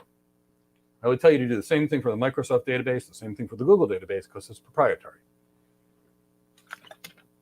But for the purposes of your exam, it's the coolest thing in the world. It's a fully managed database, which is MySQL and Postgres compatible. It's high performance and high scalability. And the reality is it's a very good performing database. It can be up to 5 times faster than standard MySQL or 3 times faster than Postgres. And what it really does is Amazon kind of took some of the benefits of a commercial database, such as what you get from Oracle, for example, and combine it with what you get out of a freeware database, and they sell it to you as kind of a software as a service. And by doing this, it's serverless, which means you don't have to manage at all anything that's going on. It's done for you. You're not thinking of your storage, etc. So when you use Aurora Serverless, it's much easier for you to do it. Here's the problem with serverless. You lose all control. You lose your performance because you can tune your own systems to high performance as you want. But once you go serverless, you're at the mercy of somebody else. So for any of you that are into performance cars, and you've seen somebody take a Honda Civic and spend 50 grand to that Honda Civic, and they turn it into a race car that can outperform a $200,000 car, it's because they customized it. When you're going with serverless, you're getting whatever the average performance is. It's kind of like going to McDonald's or Burger King when they say, would you like fries with that? Serverless is standard. You've got much less opportunities. In this case, it's simpler. It's much easier to go to McDonald's and buy a hamburger than it is to cook it yourself. But the one you cook yourself may or may not be better based upon your taste. So kind of keep that in the back of your mind. It's a great database, but it's proprietary. Now, of course, you can use the MySQL database. Now, MySQL database is an extremely old, highly popular database used in a tremendous number of wide variety of applications. Now, AWS also supports Postgres. Postgres is an open source relational database. It's very scalable. In many cases, people actually use this as a data warehouse. Very advanced feature set over MySQL. Great database. Now, while we're at it, another great database is MariaDB. And this is an open source relational database, which means you can pop this in AWS, Azure, Google, your data center, which is why we love it so much. It's created actually by the developers of MySQL, but they added additional features and functionality for the enterprise. Beautiful, beautiful stuff here. Now, many organizations use the Microsoft SQL database specifically for Microsoft-related workloads. And of course, AWS RDS supports Microsoft SQL Server version 2008, 2012, 2014. Of course, you can create your own virtual machines, install any database you want. AWS, by having Microsoft SQL Server, lets their users really access Windows workloads brought to the cloud in a very seamless environment, allows for a very simple migration. Microsoft SQL has different clustering options and failover options than most databases that you would use, and you have to be familiar with those when you're using them. And the 4 versions that are naturally supported are Express, Web, Standard, and Enterprise of the Microsoft SQL Server. But you got to remember, you could easily launch a virtual machine, install any database you want, and not use anybody's database management system. Now let's talk about when it really matters. When it really matters. When businesses really need a scalable relational database, for the most part, they go to Oracle. Oracle is the 600-pound gorilla when it comes to databases and relational databases. It's one of the most popular relational databases in the world. It's got a massively functional feature set and functionality. It's developed, licensed, and managed by Oracle. And AWS Database Management Service offers, standard one, standard and enterprise licenses. And each of the versions of the Oracle database will have different requirements, flexibility, and scalability options. And you can pick these. And these are great because they are standard databases. So use them across your clouds. Now, when you're dealing with the Oracle database with AWS, there's 2 versions. There's license included and bring your own license. So let's talk about what they are. License included is basically you're using the AWS license to the Oracle database. And you're only going to get 2 options, basic options, Standard Edition 1 and Standard Edition 2. But if you've already got a paid license to Oracle, you can bring that license directly with you to cloud and host your database on AWS. And then you get a lot more flexibility. You can use the standard license, the enterprise license, the Standard Edition 1, and the Standard Edition 2 data license. So that's really where you're going to get there. Now, we talked about relational databases, which show the relationship between variables. Relational databases are great. But there are other kinds of databases to sort different purposes. The next kind of database we're going to talk about is a NoSQL database. And a NoSQL database, which is an old school database developed by IBM, if I remember correctly, around the 70s, came up with not only SQL. That's where they got the NoSQL, not only SQL. And the key with NoSQL databases, they provide a lot of flexibility and schema. So in addition to being like that regulated, columns and rows like a spreadsheet, you get a little more flexible here. We can deal with structured data, semi-structured data. Because the structure on these NoSQL databases is very loose, and NoSQL database can scale beyond things that you can possibly imagine, much, much larger than a relational database. And the data is stored in a key value kind of pair environment. And what are we talking about here? We've got our keys and we've got our values. And of course, anything that we're going to give you is going to have a cat, dog, or a bird in it because we love things with fur or feathers, as an example. Now, we're really talking about a lot of flexibility in a schema, which enables you to do things that you could never do in a traditional environment. So let's say you wanted to store video game state while a player is in a video game. That's a NoSQL database. Let's say you need near unlimited scalability. That's a NoSQL database. Let's say you want to store, you're a content provider and people are watching movies, and you want to store the place where they stopped in a movie. That's a NoSQL database. When we cover NoSQL databases, I'm going to talk about the three options that you have for the most part. I'm going to tell you about the one that's going to be in your exam, DynamoDB. I'm going to also tell you probably should never architect DynamoDB into anything. And here's the reason why. It's AWS proprietary. Just like Google's Cloud Bigtable, just like Microsoft's Cosmos DB. And being proprietary keeps you from building your high availability, high performance clouds like you would do in a multi-cloud environment.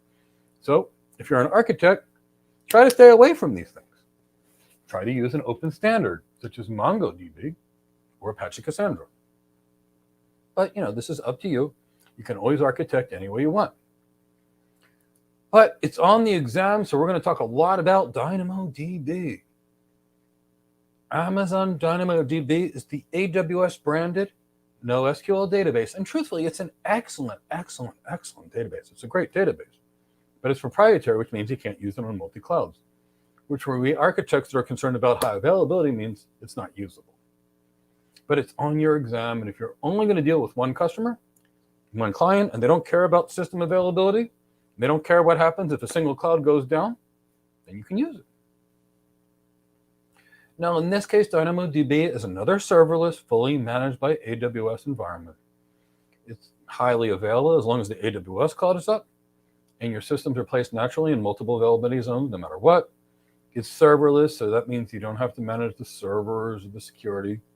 And it stores information on high-performance SSD storage, but again, it's block storage, so it's not the fastest thing. Now, DynamoDB is a good performing database. It's got low millisecond latency. And what we could use is we could use the DynamoDB accelerator, which is basically an in-memory cache that can lower latency just up milliseconds. When we send our data to DynamoDB, it encrypts all data by default. And one good thing that's pretty amazing about DynamoDB is you can back it up.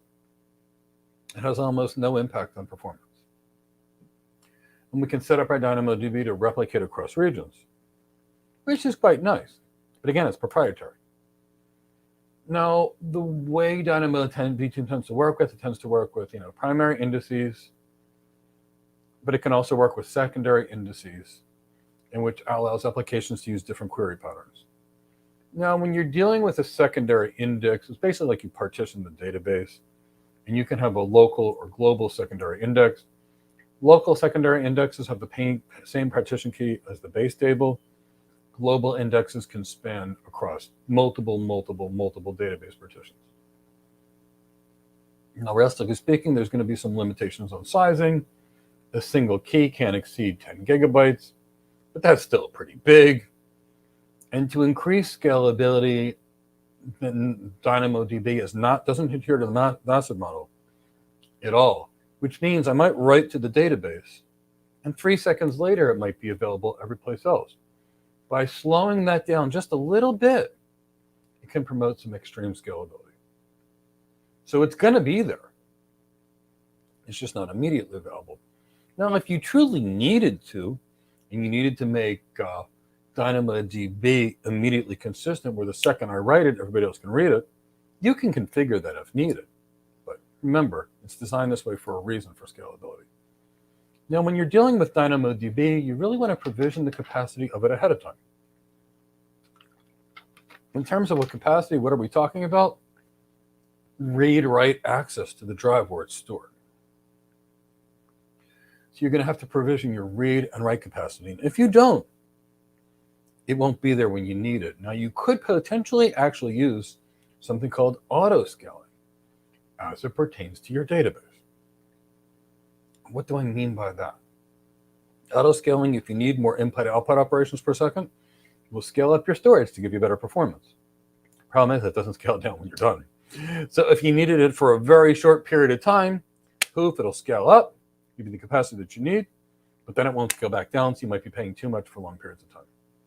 So you need to know your workload and optimize your throughput based upon your needs as a business.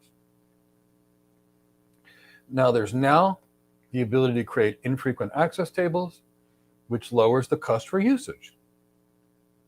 But then again, there's a 25% fee to save data and retrieve data, so not going to be useful here if you use it a lot. Now, with DynamoDB, we're dealing with pricing based on throughput, and on-demand capacity is there with higher cost than if you pre-provision ahead of time, just like anything else. So where would you use DynamoDB? When you need near unlimited scalability, when low latency is required, when you're storing data from a large number of IoT devices, storing a game state, a player data store, a leaderboard, those kind of things. But remember, so DynamoDB, if you would run a single cloud, you could be used for large-scale financial applications, shopping carts, inventory tracking, customer profiles. Now remember, that's your AWS proprietary database, which means you can't use it in multiple clouds. Can't use it with your private cloud, hybrid clouds. So keep that in the back of your mind. Now, if you needed a really good NoSQL database in a critical high availability environment, you can't use this because it's single cloud. You could use MongoDB or Apache Cassandra, and you'll select those based upon your read-write information, because Apache Cassandra is better for certain things, and as well as MongoDB is better for others. And that's why when we architect something, we always go to the database people and we ask them to help recommend something. And if you're a database person, you're going to automatically know. And if you're a cloud engineering you need, go ask a database person. They specialize these things. They'll be able to tell you when to use Apache Cassandra versus MongoDB. Generally speaking, you use Apache Cassandra when you have more write activity, and MongoDB when you have more read activity. But when it comes to architecture, it's never done by a single person. Leverage your team and make sure your team knows different skills, and that way you get the best overall skills and designs. Now, if relational databases show us the relationships between variables, and NoSQL databases give us a ton of flexibility and scalability, what about a data warehouse? Now, data warehouse is getting kind of cool to me. A data warehouse is where you store a tremendous amount of information. Why are we storing all this information? Quite frankly, so we can make better business decisions in the future. So a data warehouse, which is typically Postgres, is something that could be used to store large amounts of business data that you can then process later, run a database visualization tool, run a business intelligence tool like Power BI, and get information from the data so you can make better business decisions. Now, there's obviously there's several types of databases. Amazon, of course, has their own proprietary data warehouse called Redshift, which again, I don't recommend you use because you can't use it in a multi-cloud environment. I recommend you look towards things like Postgres. But you do need to know the AWS available proprietary service. This is definitely on your exam. And if you were going to only be working with AWS, these services are truly great. They're very good. It's just that most customers want to be on multiple clouds, and most innovation and high availability systems require multiple clouds. So We don't recommend you use anything proprietary that locks you into a single cloud. But the way you would set up a data warehousing database would be, you would take your object storage, you take your information and map it and reduce it with like a Python Spark script or with AWS's EMR, whatever. We'll talk about that system later. And then you'll push your data into your data warehouse. And then you can pull your data out of your data warehouse and use a tool like Power BI or AWS QuickSight and be able to analyze your data and make better business decisions based upon your data. So all this point while we're collecting data is to make better business decisions. Let's talk a little bit more. What is Redshift? It's the AWS managed, AWS proprietary database data warehouse. Get actionable insights from your data, use it for business analytics, et cetera, and these kind of things. And realistically, Redshift Spectrum can provide real insights into your data when combined with other services such as S3.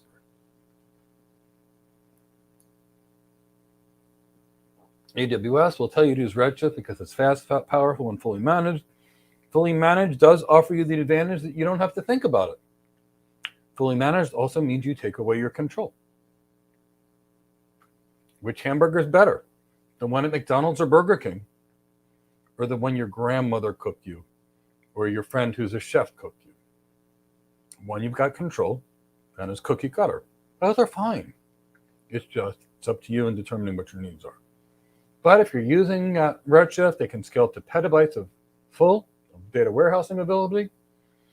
And because it's Postgres, you can run SQL queries on your data. Your applications can perform SQL queries on your data. Now, when we're dealing with Redshift, we're dealing with a primary architecture based around clusters and nodes. Basically speaking, you've got a primary node, which is called a leader node. You've got a bunch of compute nodes support the leader nodes, and queries are directed towards the leader node. Very, very, very similar to what you're actually dealing with in a traditional environment. I'm going to discuss data lake, Chris, and then I think we'll take a break, and then we'll go back into more database stuff. So what is a data lake? I love data lakes. So a data lake is a repository that allows you to take structured data, unstructured data, and store it in the same place at any scale. If you're interested in data lakes, I interviewed a really great database architect. His name was Praveen, and my team can put a link to that video in the chat box so you can go back and learn all about data lakes. But a data lake is a repository that enables you to store your data. And it's typically based in object storage. You put large amounts of data. Now, because you're creating a data lake is going to be created by taking the information out of your data warehouses, out of your NoSQL databases, out of your relational databases, and out of your object storage. Now, this data is going to be smoothed out. It's going to be normalized, and you can keep it in that format. Now, in the data lake, we can query for certain data. We can run business intelligence tools on these data. We can run machine learning on the data. And the whole point of creating data is so we can make better business decisions. So typically speaking, what would it look like? We would typically take, 3 databases. We used proprietary ones just to make this graphic a little simpler. We'd have data sources coming from lots of places. And then what we would do is we would normalize the data. Now, AWS is a proprietary service to normalize that data called Elastic MapReduce. Although what most people actually do is they write a Python Spark script from their database team, and that's used to normalize all of your data. Store it in the data lake, and once it's there, you can make much better business decisions, inferences, and better predictions. So I know next thing we're gonna get into is storage options. Actually, let me go for 2 minutes longer before I go to the next question. Let's talk about database storage options. If you're dealing with a database, where are you going to store your stuff? Well, I want you to think about this. Databases are sitting on servers. What kind of storage can we mount on a server? In the cloud, block storage. So we're going to be storing our data on EBS volumes. What kind of EBS volumes? Well, provision IOP, the provision IOPS volumes, meaning the highest performance ones, if we need them. potentially a RAID array of provisioned IOPS volumes. We could use general purpose SSD and magnetic storage. If we use magnetic storage for a database, the latency is going to be sky high. So for the most part, we're not going to be using that. So if it really matters, we're going to be using provisioned IOPS. If it's less important, we can use general purpose SSD, but we're going to be running into some latency issues for the most part with the database there. Lastly, let's talk about quantum ledger databases. The Amazon Quantum Ledger Database is a fully managed and serverless central ledger database which automatically scales for applications. Because it's serverless, you don't have to manage or worry about provisioning things, which is good. But because you don't have to worry about provisioning things, you lose control over performance, which is not good. So it's architecture. It's always going to be a trade-off. You get this, but what does it cost me? All architectural decisions are this way. And unlike a traditional database, when we're dealing with quantum ledger databases, it creates what's called an immutable volume. So what does that mean? Immutable means it can't be changed. So by using a ledger database, like this quantum ledger database, we can take our stuff, store it to the database, and leave it there, and nobody can touch it. So we can't add a record, update a record, or delete a record. And that way it's there for auditing purposes. So it's really nice. So now let's look at a little more quantum database. The quantum ledger database tracks data changes by storing small amount of changes inside of a transaction, known as a journal, like your checkbook. The data stored in the quantum ledger database journal is immutable and cryptographically verifiable, meaning the data has not been altered, modified, or tampered with. Perfect for legal tracking. The quantum ledger database can track all changes made to any application while simultaneously providing verifiable change history. The Amazon Quantum Ledger database can track all changes made by an application to any application while simultaneously providing a verifiable change history. It's also ACID compliant, meaning atomic, consistent, the transactions are independent, and the transactions are durable, like we talked about before, completely before. And that means that information that's there is going to stay no matter whether you had a network failure or not. A quantum ledger database is ideal when you need a repository of secured, accurate, and verifiable immutable business history. So preserving the authentic legal documentation of, say, vehicle ownership, vehicle title, vehicle registration, recording financial transactions for auditing purposes, fraud detections, forensic analysis, and employee history. So let's take it from there. I covered a lot of stuff. We'll stop. We'll answer some questions, Chris.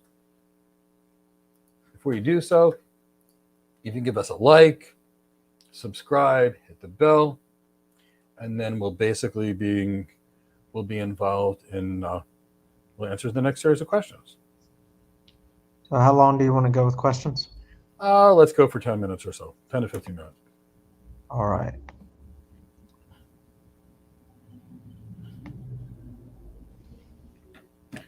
What databases can you use for hybrid or multi-cloud? You can use MySQL. Well, for relational databases, you could use MySQL. You could use MariaDB. You could use Postgres. You could use Microsoft SQL, Oracle's database. Pretty much anything that's not made by AWS is usable. Now, for no SQL databases, guess what you could use? MongoDB or Apache Cassandra. You'll be good to go, and they'll work on all kinds of clouds all the time.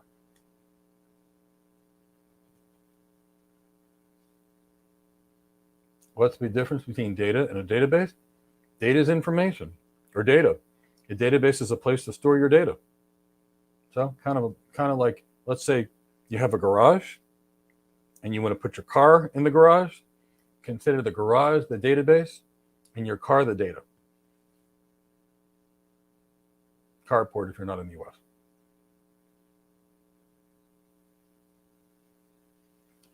Can I please explain the relationship between storage and the databases and how they work together? And where do VMs fit in between them? Yeah, I think we could do that. So let's do this. That's a very reasonable question there. So let's go back to my trusty rusty whiteboard over here. So here we've got our server. Now, whether it's a physical server or a virtual machine, it really doesn't matter. So let's just call it virtual machine. On the virtual machine, we need to store our stuff somewhere, right? So we're going to store our stuff if it's a local server in something called a hard drive. But if we're going to be using a cloud, it's going to be called block storage. So because we're talking about AWS terms, instead of calling it block storage, we'll call it EBS. Now, we got our server, which is, let's say it's got its operating system. We got our storage, which is this virtual hard drive. Now we need to install the application. Now, on your computer, you might install Google Chrome to browse the web. That's an application. Here on the server, what are we going to do? We're going to install the database application. So let's pop it over here. Let's install our database application. Let's change the color of this. I hope I don't break anything. The graphics team gave me some very pretty graphics. And we know I don't know a lot about making pretty graphics. So let's call this our database software. So the database software is going to be installed on the server, which is otherwise known as a virtual machine. And the server is going to have our block storage, which is our hard drive.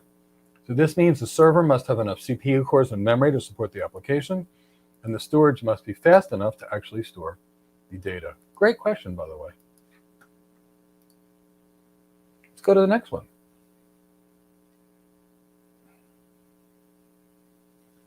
What do we mean to normalize that data? So let's say Lady Godiva, we've got the name Michelle. And somebody spelled it Michelle all caps. And the next person spelled Michelle M-I-C-H-E-L-L-E. And the next person did a capital M and then a lowercase I-C-H-E-L-L-E. And then somebody else spelled the name Michelle by spelling it M-I-C-H-A-E-L. And it's all referring to the same person, Lady Godiva. Normalizing it would be writing a script to make sure that all the Michelles for the same person are spelled the same way with the same letter of capital or lowercase letters so that it all looks the same. And we need to do that because if we don't, we could be comparing an orange to an apple. So we need to make sure that everything that we're dealing with is represented the same way. Incredibly good question there, Lady Godiva.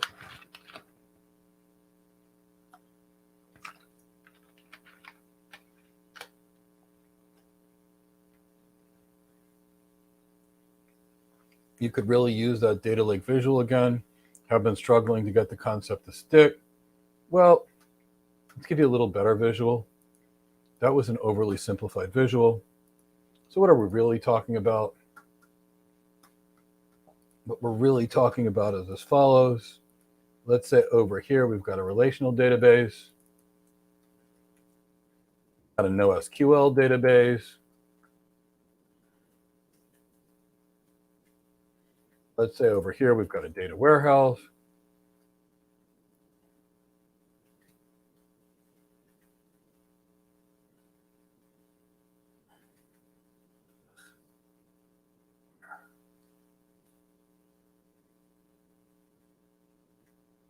And let's say over here, we've got a little bit of object storage. Call it S3 because we're dealing with AWS today. And typically what you need to do is we need to take this data out of the relational database. Let's do this. And this is typically done by somebody writing a Python Spark script. And we'll take this take the normalized data out of this database. And then we'll take the data out of this database. And I'm not a big data person. You know, I function more on the enterprise architect side or the cloud network architect side. But, you know, we still have to know what other people do. At least as architects, we need to know what goes on. And we work with enough experts in our field to know these things. Now what we would typically do is we would do this. We would take all of this data, and then we would create something called the landing zone for our data.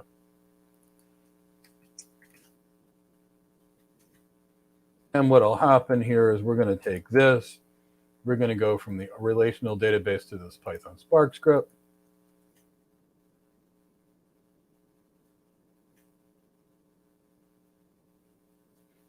And then we'll deal with this. And then from what we're going to do is we're going to take all these things, we're going to normalize all this data. And then we're going to take all this data that we've normalized, and we're going to stick all this data into something called a landing zone. And we actually had Praveen, a really great architect of ours, who came to us as a big data architect. We trained him to be a cloud architect, and he's now working at JP Morgan Chase, but he's one of my go-to guys for data because he's so good at it. And basically speaking, what we'll do here is we'll put the data into the landing zone. Then out of the landing zone, we're going to say catalog the data because we need to catalog it. And we'll take the data that we put here into the data catalog. And then from the catalog, what we'll do is we'll create our data lake. And we'll do whatever we need to in the data lake. We can run some machine learning applications on the data. We can use some visualization tools. We can do whatever we need to do in order to make sure that we can utilize the data for competitive business advantages. Chris, let's go to the next one.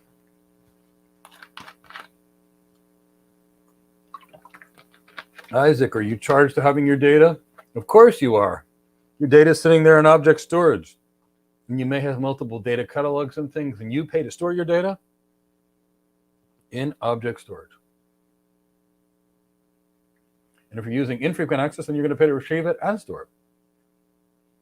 No, is a data lake mandatory use? There's nothing that's mandatory to use. You're using what the business needs to improve business performance. Y'all, can I explain the difference between a data warehouse and a database? Yeah, a data warehouse is just a giant database. Typically, it's Postgres. A data lake is what I just showed you, which is where you're taking your data from all these environments, aggregating it into another environment, and then using that as your database source. Journalist, could I tell us about the 3 data warehouse advantages and disadvantages when using? Well, if you need to store large amounts of data, you're going to be using a data warehouse. So I would use the data warehouse that's going to meet the needs of the business requirements. But I would tell you this, if you use proprietary, you're stuck on one cloud. So I would look at things like Postgres that would work on all clouds. Okay, Chris, what's the time?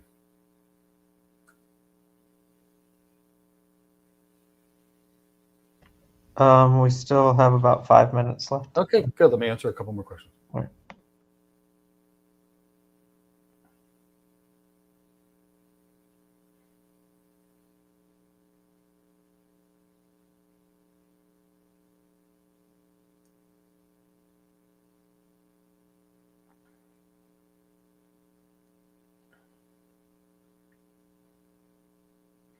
Can you keep a backup database in a different type? Oh, well. So Igor, let's look at it this way. If I translate English to Greek, it's not going to be the same thing. So I don't want to do it. I want to use the same database in a different environment. Because if I say to you, well, you might, with a name like Igor, you'd understand. If I say to Chris, who's completely American, open the lights, he's going to look at me like I have 4 heads. Now, if I say to Chow on my team, open the lights, he's going to know to turn them on. Because, that's her language, which is more similar to my Greek. So the point is if you try to back up your data into a different database, you're going to have to normalize that data, play with the schemas of that data, and you're going to make errors along the way. So the key is to back it up to the same kind of database. So if you're on Oracle, back it up to Oracle in another cloud, even if you keep it off, but definitely back it up to the same kind. You could, but realize that when you go from one database schema to another, there's going to be a lot of work and manipulation that needs to be done because you're translating one database to the other and they're not the same. Just like translating English to Greek, Russian to Ukrainian, Russian to Spanish, Brazilian or Portuguese to Spanish, they're not the same language.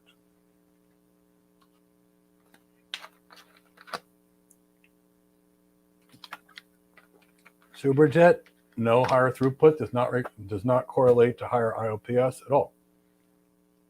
Throughput is the amount of stuff you can move, and latency, which is related to IOPS, is related to how many times you can read and write. So yesterday what I used an example was, if I wanted to take cat toys to New York City, and I had a Ferrari, and I shoved the trunk in the Ferrari full of cat toys, how much stuff am I going to be able to take if I needed to drive it from Florida to New York? Well, that Ferrari might drive at 150 miles an hour all the way from Florida to New York and maybe outrun some police cars along the way. We don't recommend this, by the way. By comparison, if I took a tractor trailer, meaning a big giant thing, and filled it with 40,000 pounds of cat toys, it might only drive at 70 miles an hour half the speed, which means it's got higher latency, but it might be able to carry more stuff. So throughput and IOPS are not related.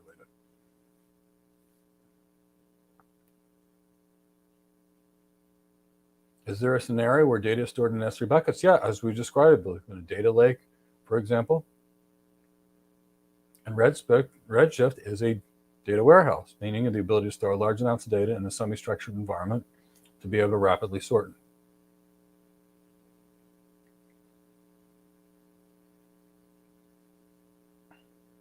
Addy, what's the difference? Well, one is storage. S3, Glacier is storage that you don't use a lot. And Redshift is a type of database where you store things. So they're extremely, extremely different.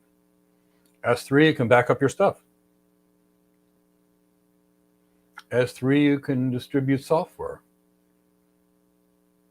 S3, you can back up your hard drives with a machine image, for example, or a snapshot. Redshift is going to where you store your 200,000 customers and their preferences and their buying patterns so you can make better business decisions. So completely different technologies, completely different. Good thought, though.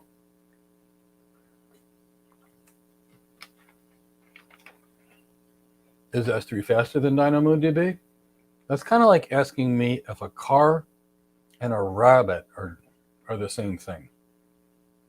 So one is related to object storage, which typically speaking is slower than block storage, but not always. And DynamoDB is a NoSQL database. So we can't really take a database and compare it to object storage because they're two very different technologies.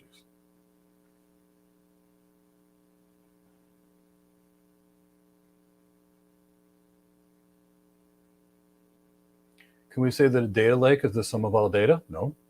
We can say that a data lake is specifically cleaned and massaged and cataloged data coming out of a variety of sources. All right, so we've got one more question that we can do, and then we'll get back to the content.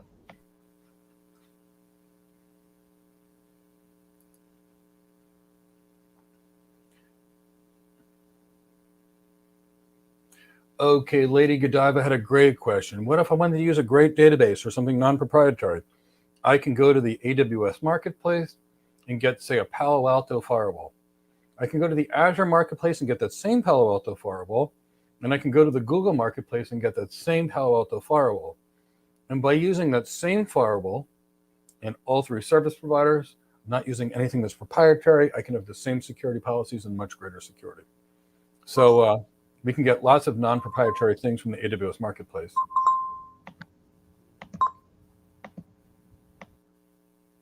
Good question there, Lady Godiva.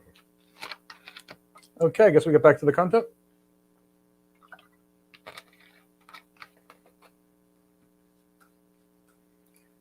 So let's talk about some database optimizations.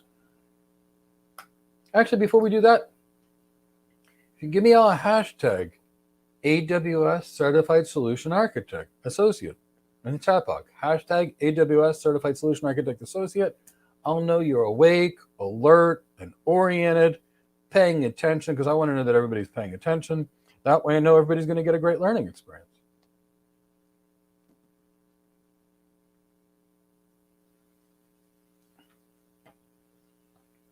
And if you've not subscribed or hit the bell or liked the video, please do so now, so we can distribute our free content to as many people as possible to truly help all those in need get some skills so they can build the careers of their dream. Eric and Mila Economy, I'm so happy to see you. Namaskar, namaste. It's good to see you, Eric. Alexander, so wonderful to see you.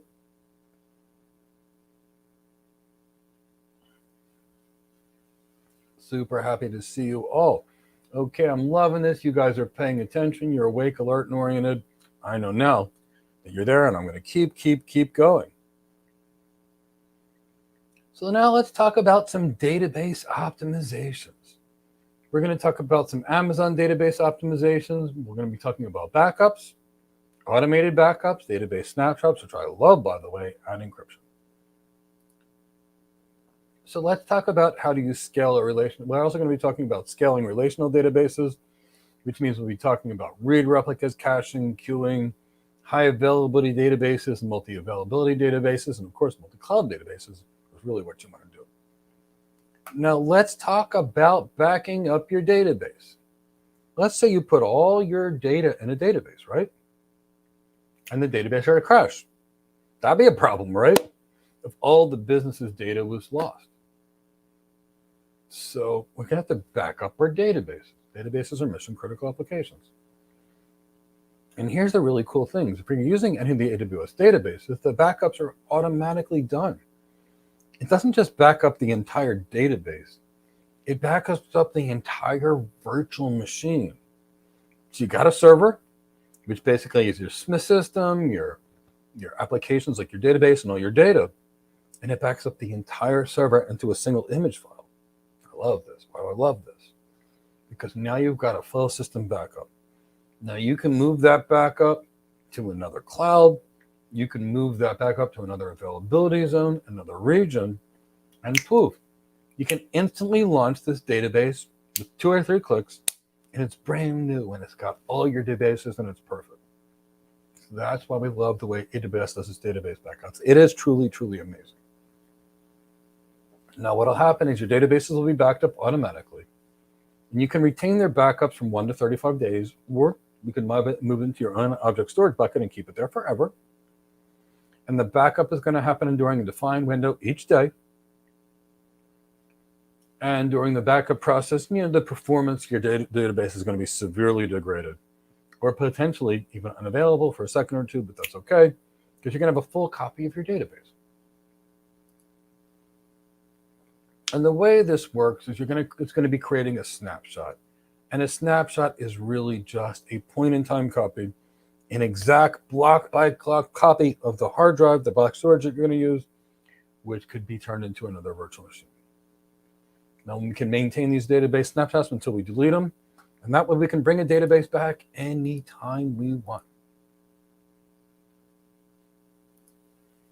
Now, what's it really look like? It's very simple. We've got our database, and poof, it just automatically makes these snapshot images. And it's these images that we can then use to launch a new database, and poof, we're up, we're running, and we're all kinds of happy.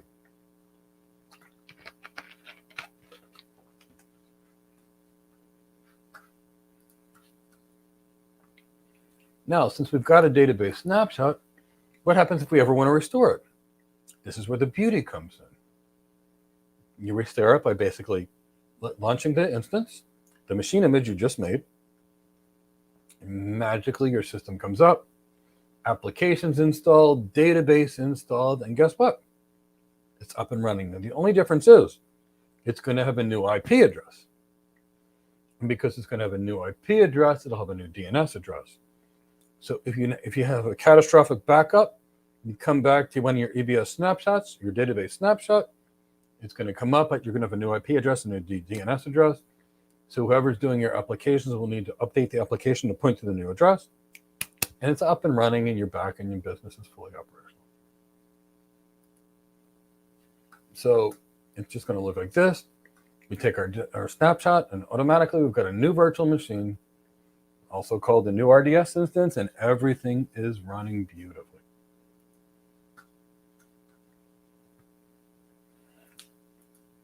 Now, if we're going to store our data on the database, what happens if somebody breaks into the data center and steals Amazon's hard drive? Or, for example, or gets information from your account? We don't want that, right? So we want to encrypt the data. By encrypting the data, it's meaningless to anybody that doesn't have the decryption key. So we're adding security. So let's talk about the encryption types supported by the AWS databases. We can encrypt the data at rest. What does that mean? When the data is stored on the server, it's encrypted. Basically what happens is encrypting the EBS volume, the block storage volume, which houses the database. This is very simple. We turn it on by enabling the AWS Key Management System. That's it. Key Management Service. And the Key Management Service makes it really easy to create and control your encryption keys. AWS also supports transparent data encryption. And if you're going to be using an industrial database like by Oracle or Microsoft SQL, it's going to be transparent. Transparent data encryption is also supported with Cloud HSM. I love transparent data encryption because it's a form of encryption that encrypts and decrypts your data on demand. So when you write the data to storage, it's encrypted. When you pull it from storage, it's decrypted automatically for you. And of course, we can use the Cloud HSM, which is a hardware security device to manage your encryption keys, etc. Of course, we can also use encryption in transit. Kind of like when you use IPsec over the internet for a VPN or IPsec over a direct connection for encryption over your private line, it's encryption in transit. Now, in most cases, when you're going to do encryption in transit to a database, you're going to be using the TLS Transparent Layer Security Protocol, which is going to use as an SSL-based certificate. So there's a certificate created that's going to authenticate your endpoints, just like with an HTTPS website. Now let's talk about scaling your databases. Since databases have become mission-critical applications, it's a platform that's going to need to grow dynamically to meet the demands of the application. Now, there's two ways we can scale databases. Or any device, we can scale up and we can scale out. Now, what does scaling up mean? We've had our database on a server that's got 16 cores and 256 gigs of RAM. It's not enough. We now put it on a beautiful AMD server powered by EPYC CPUs. We've got 192 cores and 6 terabytes of RAM. That's physical cores, which gives us, over 300 virtual, close to 400 virtual cores. It's a beautiful system. But what's going to happen? At some point, that's not going to be enough capacity either. So we're going to have to add systems. Now, when we're dealing with databases, it's not like a web server we can basically use where you can use a load balancer to load share across servers. We're going to have to do something else. So there's different ways that we're going to scale out relational databases and NoSQL databases. If we're dealing with NoSQL databases, it depends upon the kind of database. If we're going to be dealing with something like DynamoDB, we just partition it, which chops the database into partitions, and it's great. If it's Apache Cassandra, we just add more nodes, and we can write to all nodes. And Apache Cassandra is designed to run on commodity hardware. And if it's MongoDB, we could do kind of a combination of those things. We've got options that we can use based upon the databases. Now, that's for NoSQL databases. Now, what about relational databases? They're a little different. With relational databases, for the most part, except for one or two, we can only write to the master database, but we can read from different databases. So how do we do this? We add read replicas. So right now, there's a bunch of truly amazing cloud architects that have blue wrenches that are sitting here in the chat box. I see Eva Doike there. She's fantastic, an exceptional cloud architect that's there. I see Abigail Marks, a wonderful Army veteran and a terrific cloud architect. I see Alonzo Coleman from my team. I see Chris Johnson from my team. I see Chow M. Pham. She's the cloud architect extraordinaire. She's an incredible architect in every single way of the week. And, there's many other people that are there.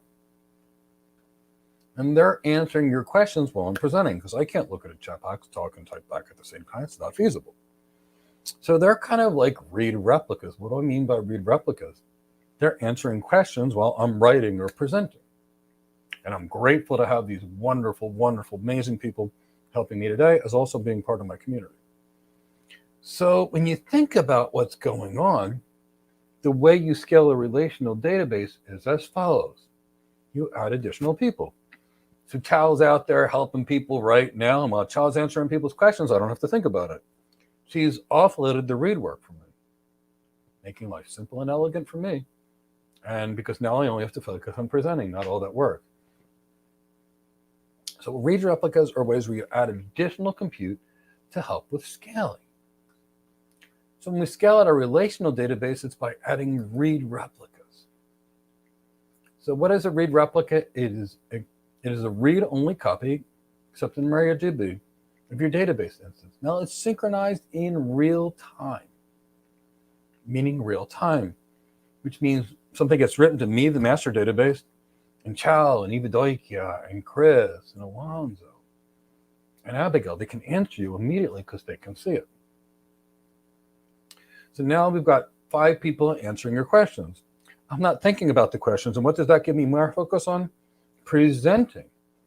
Now, if I'm a relational database and I've got read replicas, I focus on writing and they answer the questions, again, taking load off of me. So read replicas are just additional servers to take the read load off of the database. So let's look at a little picture that I had drawn a while back. Here we've got traditional 3-tier environment. We've got our web servers, we've got our app servers, and we've got a database. And to make the database scale, they added 2 read replicas. So the queries or the information requests from the database can go to the read replicas, while the main database can focus on writing. It adds scalability. So when do you add read replicas? Well, you got a lot of read activity. If all my activity is right, or if nobody was asking questions in the chat box, would those read replicas be helping a lot? No. But if there's people answering in the chat box, I can't do it without those wonderful, amazing blue wrenches, so thank you so much. They're functioning as read replicas. So when there's lots of read activity, you need read replicas. If I told you the read load is 4 times greater than the write load, I would use 4 read replicas. So when the query or read traffic on the database is slowing things down, add a read replica. If your database gets 2 requests a month, chances are you don't need a read replica. Now, read replicas boost performance. They don't provide disaster recovery. And I'm going to put this together for you. Now, let's talk about caching. What's caching? Now, let's say we've got Chow and Eva Doikia over there, and Chris, and Eddie Patrick, and Alonzo, all kinds of great people all over the world. And let's say that Alonzo got asked the same question 60 times per day. The question he got asked is, do I need to code as an architect? And he says, no. And they got asked 3 minutes later, do I need to code as an architect? And he says, no. And they got asked the same question 30 seconds later, do I need to code as an architect? And he says, no. At some point, it wouldn't make sense for Alonzo to basically ask that question all the time. And he'd record, if that's the only question he got, he'd record it on his iPhone, do I need to code as an architect? And he'd say no. And as soon as somebody would ask the question, he would just play it and play it and play it. And he would save his voice so he doesn't get laryngitis like me. Now, that's what caching does. Caching offloads frequent requests from your read replicas. Now, let's say now that Alonzo got asked 20 questions. Question 1 is, do I need to code? Question 2 is, should I get a cat? Question 3 is, should I get a dog? Question 4 is, do I need to know the network? Question 5 is, do I need to know Linux? Question 6 is, how important is business acumen? Question 7 is, how important is leadership?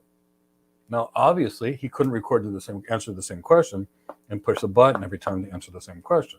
So caching only works when your information requested is the same.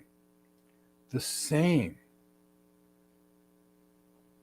In fact, if you add caching and the questions are all different, it actually introduces latency and it reduces the functionality of your system. Reduces it.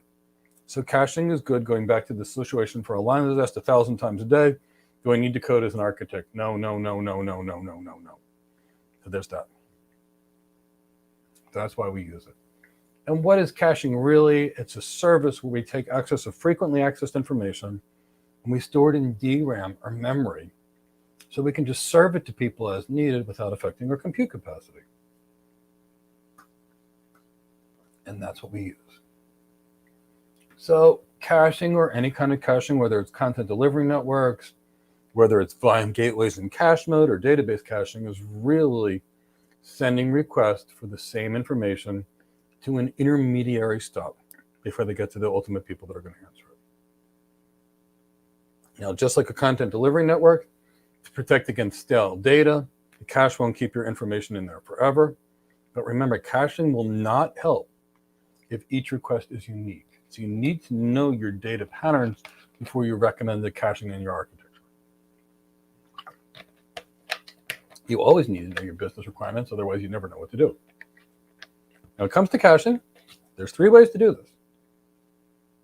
You can build your own cache, get your own virtual machine, install a Redis cache on it like you would do in the data center. You can do this nice and simply and elegant and deploy the same cache across your 3 different clouds, all in the same virtual machine. Or you could take the AWS fully managed cache, and they've got one called Redis and Elasticache and Memcached. They make the proprietary term Elasticache as the name of their service, but it's just a cache. You can create your own cache. Now, Redis is basically speaking the most feature-rich of all caches, and that's typically what enterprises use in today's world. Now, the AWS Elasticache for Redis is compatible with Redis, so you can migrate your Redis workloads to Elasticache, or you can make your own Elasticache. Now, Memcached is another type of cache, but when you're dealing with Memcached, it's got a much reduced feature set. It's really designed to be simplicity. So tools that are designed to be working with Memcached can be used, but most organizations are going to use Redis. And many of them will just set up their own cache. So how does caching help? One more time. It offloads frequent requests to the database server or read replicas. It lowers CPU and memory requirements. When to use caches to improve performance and reduce latency, to improve scalability when there's a lot of requests for the same information. What's it going to look like? It's going to look like this. You've got your web servers, basically using 2 availability zones, posting to your app servers that are then posting your information to the database. Read information instead of hitting the database if it's frequently accessed or the same is going to come straight from the database, be stored in the cache, and you'll be good to go. Now let's talk about queuing. And we're going to talk about queuing in the capacity of databases, and it's really great. We're going to talk about the AWS proprietary queue, which if you're going to be in a multi-cloud environment, you can't use. And I'll tell you what you could use instead. But we have to discuss the AWS proprietary technology because this is an AWS exam. So what is queuing? Queuing is just a means to schedule your delivery. Where have we all formed queuing? For the Americans, I'll give the example that's used in England because a queue is just a line. So if you go to England and you want to get on the plane, they say, please form a queue, which is a line. And then they say anybody with health issues gets on first. Anybody that's got a first-class ticket gets on second. Anybody in the rear of the plane then gets on third. And they migrate it on. That's queuing or scheduling. Now, why do they do it? Well, when I was a kid and I went to my home airport in Greece, and they said, everybody get on the plane. It was like we were all rushing to get on the airplane. It was kind of scary. Everybody's trying to get in the same door to the same place that's going at the same time. So to manage and schedule the delivery of who gets in the seats, the airplanes basically say first, second, third. Now imagine we've got a really critical, mission-critical business thing. Got our web server, and we've got, let's say, Abigail's here. I saw Abigail had a blue wrench. Abigail is probably the most beautiful cat in the world, Noni, even though Cindy might be jealous if I said that. But it's one of the prettiest cats I've ever seen. And let's say, Abigail, I'm running a business and she wants to buy cat toys for her beautiful cat, Noni. And she hits the website, which is opening. And then she hits my application server and logs in. And then she buys 10 fuzzy cat balls, 3 fuzzy cat mice. And that message has to be sent to the database. Now, if the database is busy when Abigail's trying to buy cat toys for Noni, the beautiful cat, I don't get the order. Which means as a business, I lose money, and Abigail's cat Noni is sad because she didn't get her fluffy cat toys. So we can't have that. So what the queue is an intermediary stop. So first, Abigail hits the website, makes beautifulcattoys.com. And then that goes to the application server where she logs in. Then she orders the beautiful cat toys. The message stops in a queue, and as soon as the database has capacity, it gets taken out of the queue, placed into the database. And that way, the business doesn't lose any orders. So that's why organizations use queuing. So queuing is just a means to schedule your data delivery. Queuing is used in lots of applications as well. And we do it to decouple the traffic environment from our systems. So here's a picture that we drew of a cache.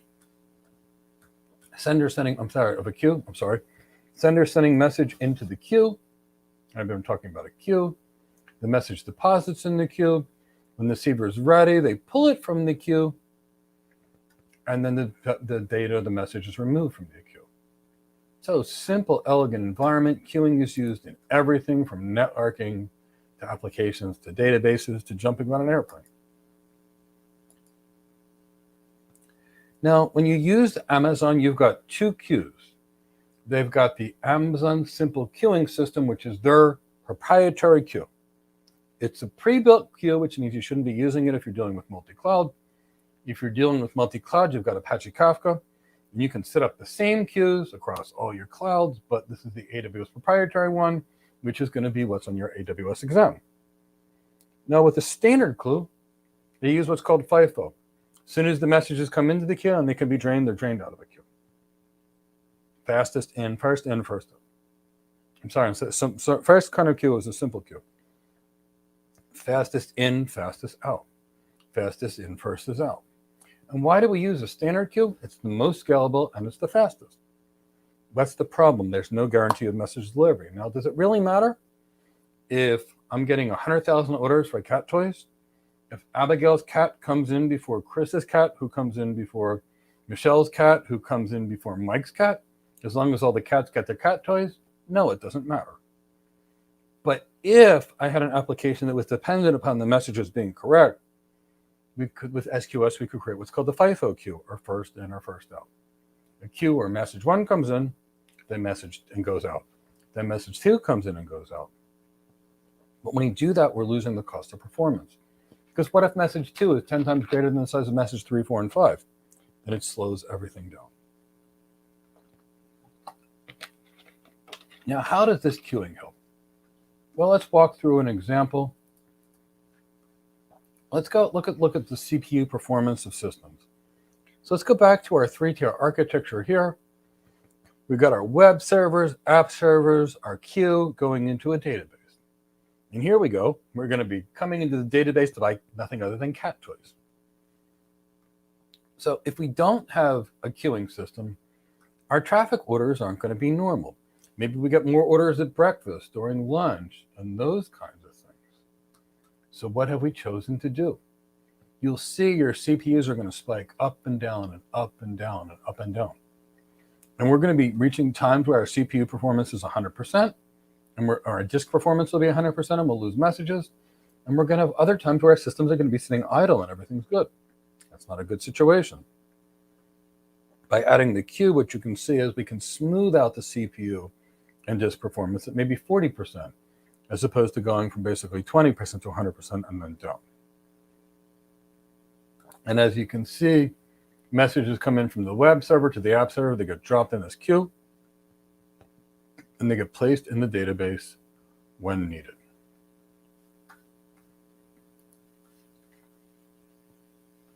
So when do we use it? To increase scalability, and there's lots of write requests. To decouple our application architectures so that if one thing goes wrong, we don't lose messages. Extra assurance that you don't lose messages. Now we're going to talk about a couple of AWS tools.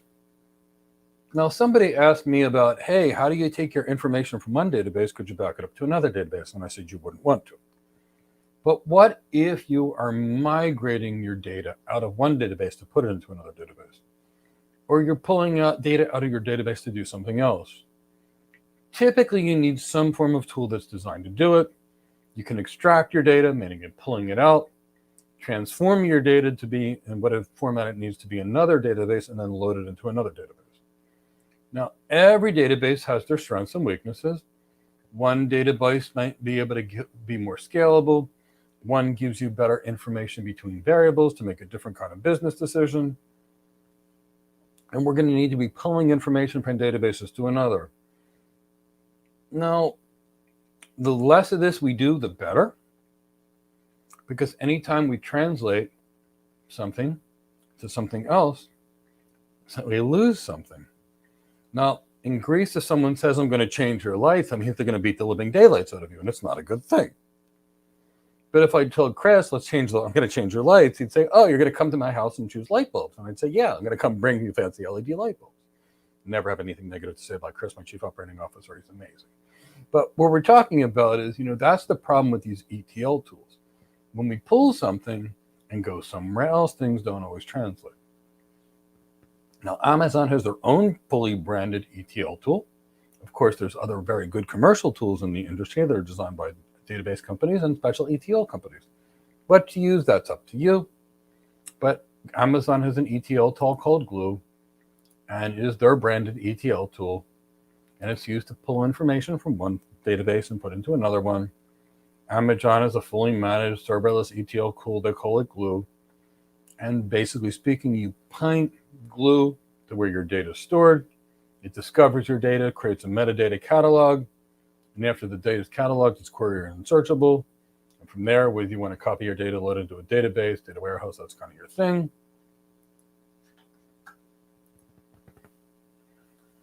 Pretty simple here. You can see we're using 3 databases. And we're trying to use something to take the information from one source of information and put it into another source of information. That's what we're dealing with. Now let's next talk about the schema conversion tool. The schema conversion tool. The schema conversion tool is something that will help you migrate databases.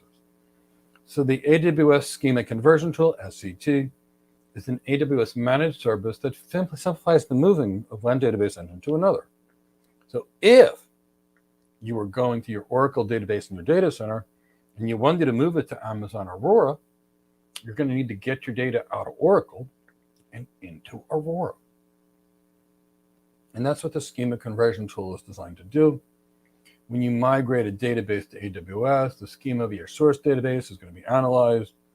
Typically, they're OLTP/OLAP, and they need to get converted into a format that's used by the target database. And the schema conversion tool gives you a graphical interface to do these automatic schema conversions. Trust me, these schema conversions are never going to be perfect. And you're going to do the conversion, and then you're going to have to fine-tune your data before you stick it into the next database. We can use the schema conversion tool for migrating data between different databases and convert them. It's a helpful way to migrate your data from one database to another. And because it's an ETL tool, it extracts, transforms, and loads existing data. Let's talk a little bit about high availability network design. Database design. Now, how do you design a database for high availability? Well, truthfully, you put it in 3 clouds. But at minimum, you put your database in multiple data centers, otherwise known as multiple availability zones.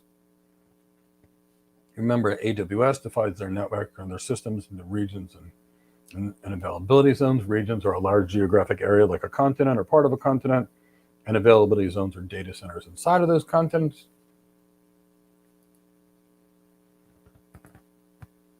And a high availability database design at minimum uses multiple availability zones, so copies from database 1 to database 2. Now, by doing this, you're not increasing your performance. You're creating an active database in one place and a failover database someplace else. So if data center 1 goes down, data center 2 comes back up. If the primary database fails, or the primary server fails, the backup comes up. It's pretty cool. You write to the main database and it synchronously copies it to the backup database. So what's it look like? It looks like this. We've got our web servers, our app servers, and our databases. And you can see we've got our main database in availability zone 1, which is data center 1. We've got our backup database in availability zone 2.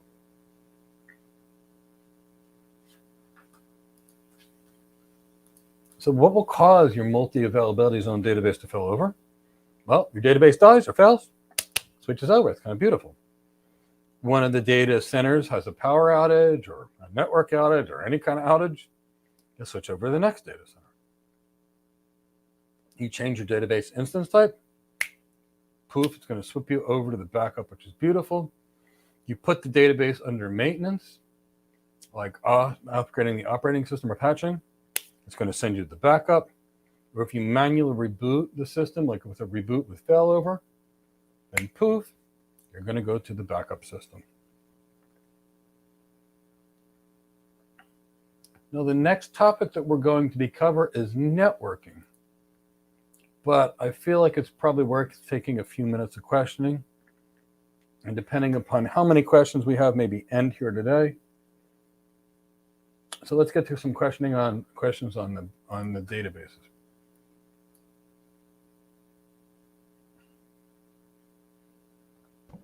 All right, so let's see what the first question is.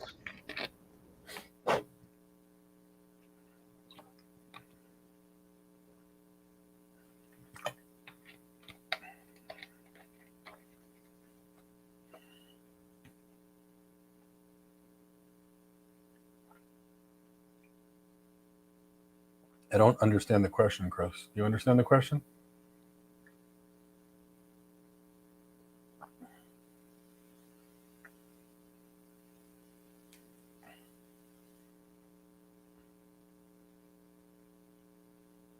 That was actually from a while ago. Sorry. Yeah, I don't know what it means.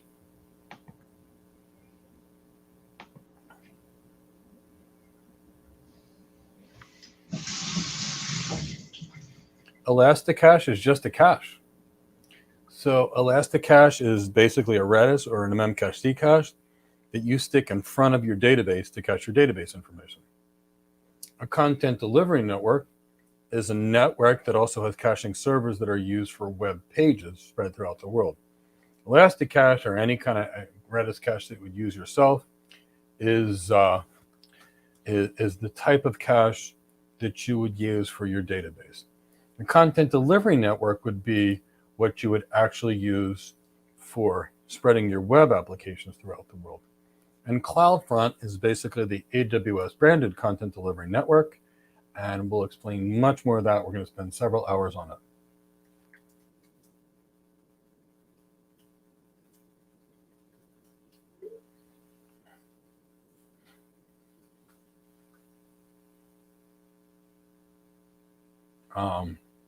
Full of abbreviations. Let's skip that. Marisa, where the cache store the information? Cache stores, information in DRAM. And that way it's frequently accessed, frequently available, and fast. Generally speaking in DRAM. But some could also be stored on the hard drives as well.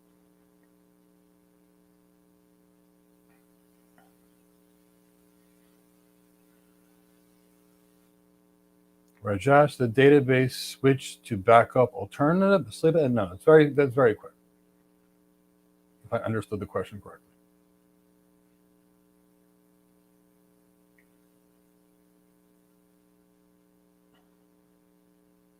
What is the difference between Amazon Glue and a schema conversion tool?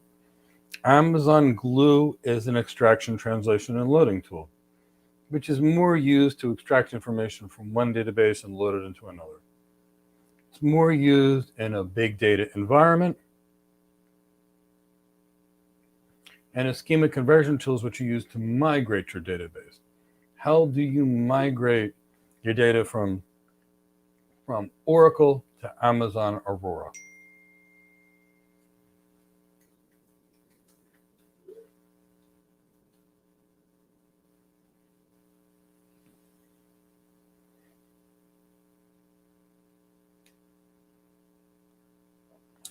Good question. What's the difference between a standard queue and a simple queue? When to use one and the other. A standard queue is this. And it's not really a sample queue versus a simple queue. We have standard queues, which the data comes in as fast as it can and goes out as fast as it can. In as fast as it can and out as fast as it can. The alternative is a FIFO queue, which is first in and first out. So if I needed to guarantee order Like the first person that showed up in the airport goes first onto the plane. The second person who goes up to the airport goes second on the plane. The third person that gets to the airport goes third on the plane. Then I'm using a FIFO coach. But what if two of the people walk slow and one of the people walks fast?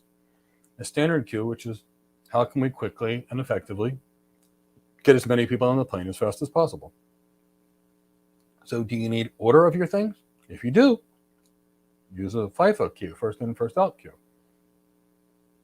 If it doesn't need to be ordered and you're looking for most efficient, use the standard queue and SQS.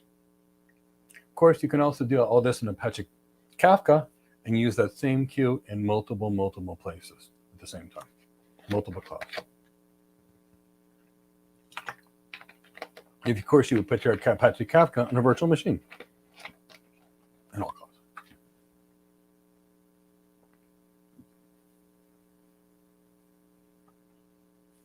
Can I please explain standby database one more time? Sure. We got Mike, and we got Mike's twin brother who's sleeping. Me and my twin brother are here. Everybody uses me. I tell my twin brother, Joey, exactly all the information on me. I go to sleep, fall off of a building, get sick. My twin brother, what did I say, Joey? He takes over for me. Active is the one that's working.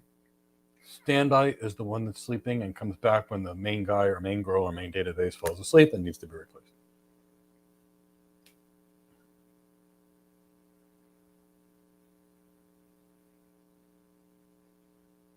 Chris, will you address this?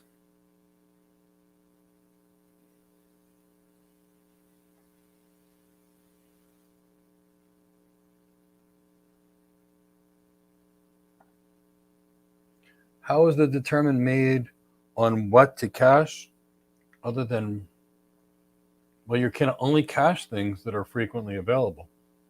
So if you know that basically the things are going to be dealing with the same questions all the time or the same SQL queries, then you cache. If your information is different and the requests are different every single time, then you don't cache. So the determination is based upon knowing your business requirements and knowing your usage patterns. Let's go to the next one, Chris.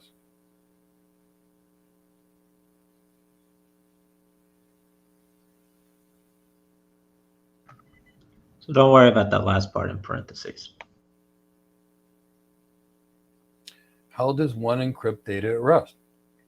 Well, if you want to encrypt data at rest, all you've got to do is encrypt data to the volume by enabling the key management system. Now, if you want to encrypt data in transit, well, it depends on the application. Most of them are going to use SSL and certificates automatically, so you don't have to think about it. Of course, if you really wanted to get fancy, you could add your encryption over secondary encryption. So, for example, you could have your SSL-based encryption, and you could run IPsec encryption on top of that if you wanted by enabling that on your network. So that would be one option that you could do. Or you could use software that uses TLS encryption, such as Microsoft to the Oracle databases, where basically when you store it, it automatically encrypts it, and when you pull the data, it automatically decrypts it. So what are your encryption options? Either encrypt the block storage volume that you have on any cloud provider, and then everything you have is encrypted. And on some clouds like Azure, everything is encrypted by default. On AWS, you have to tell it to be encrypted. It's okay. Or you can use an encryption in transit database that does it automatically, like Oracle or Microsoft. Or the alternative is you can use basically a certificate form. And which form of encryption do you choose? Based upon the business needs of your organization.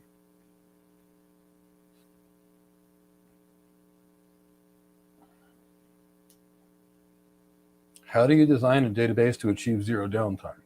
A manual zero downtime is never possible. What we can get to is the following. We can get to about 5 nines availability if we use multiple clouds and we have the right change management protocols and procedures, and we have really good people on staff. Now that means at best we're dealing with about 5 minutes of downtime per year. That typically means having CCIE level network architects like me. It means having some really senior specialized cloud architects that have deep knowledge of networking and data center. It involves having a team of people that are experts on database designs. It typically involves having at least 2 clouds with 2 data centers or availability zones per cloud. It takes high availability routing between your clouds, multiple sets of routers with multiple power supplies, multiple control modules, multiple links on each router. It involves a lot of change management procedures, a lot of discipline on upgrading, patching your operating systems, and all of these kinds of things.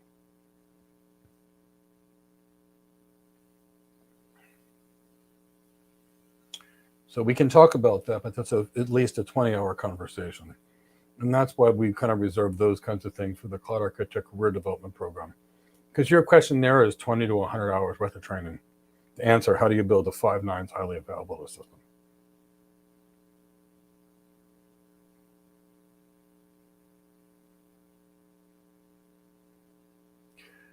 Can you use the data schema conversion tool is generally how do you get your data to AWS from your own database system?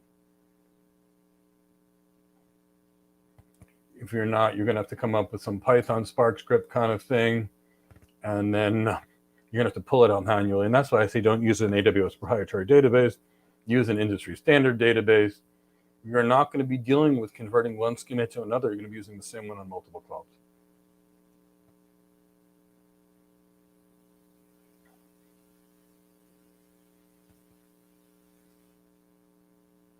We can go to the next one, Chris.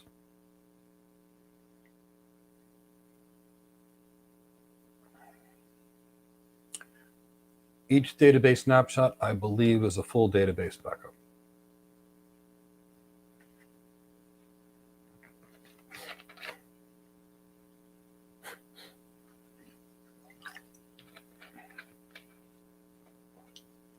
Chris, you go to the next one.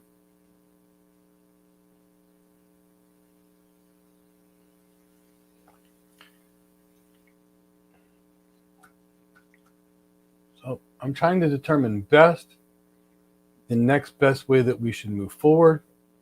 I can start with some basic junior level networking today for about 15 to 30 minutes. And then tomorrow we can get into the fun stuff, networking wise. Or I can end it here. What do you guys want to do? Because we said we were going from 12 to 3. I'm happy to go 30 minutes longer each day to hopefully get us to finish on Friday.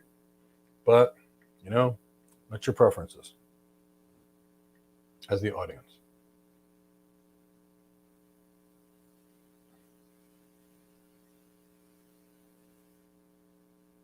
Go 20 minutes longer or stop right here, right now? You guys tell me in the chat box.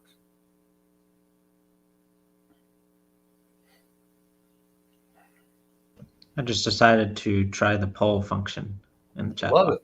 Let's see how that works. I want to do everything I can do to make sure you all have the best experience out there.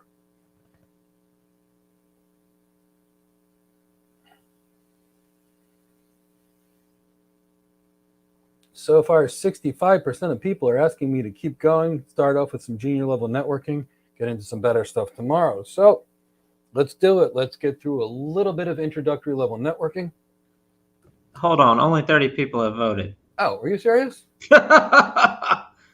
You can't sit here and not vote. Come on.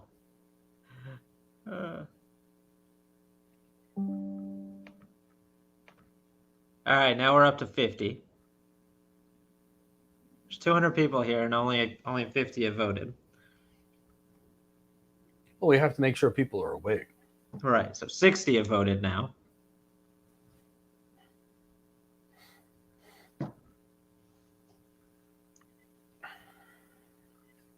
I know what Cindy wants. All right, 65 have voted. Cindy wants you to play with her. Cindy wants me to toss around this pink ball. I bought 30 of these pink, yellow, orange, and blue balls for her.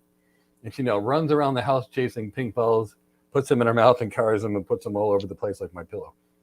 All right, so 70 people have voted. So we haven't even had half the people here vote. 77 have voted. That percentage is not changing at all. But the number of votes is going up. 78. Okay, come on. We can't vote one at a time here. 82 votes. I'm not gonna close the polling until we get to 100 votes. We're at 88. You guys tell me what you want, and I'm happy to do it.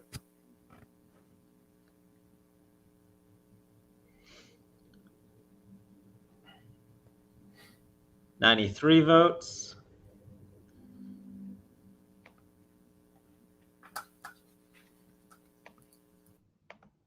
$95, almost there. I think I know who's going to win anyway. All right, so there's some rules for this, Mike. Rules? Okay, I'm not great at following rules, but I'll sure try. I know you're not great at following rules. So the rules are that you can cover 20 minutes worth of content.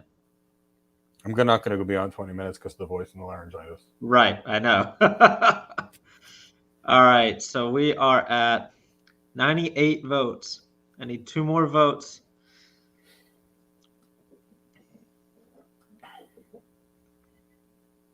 $99 votes.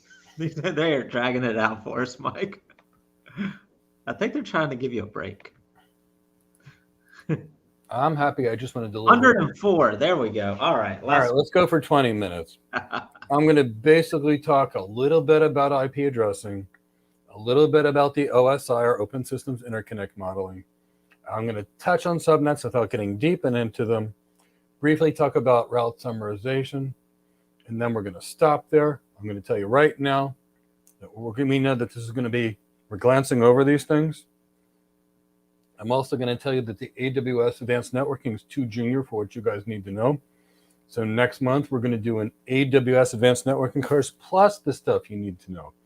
We're also going to have a lot of subnetting and supernetting and BGP and routing things. So let's briefly talk about the OSI model. So what is the OSI model?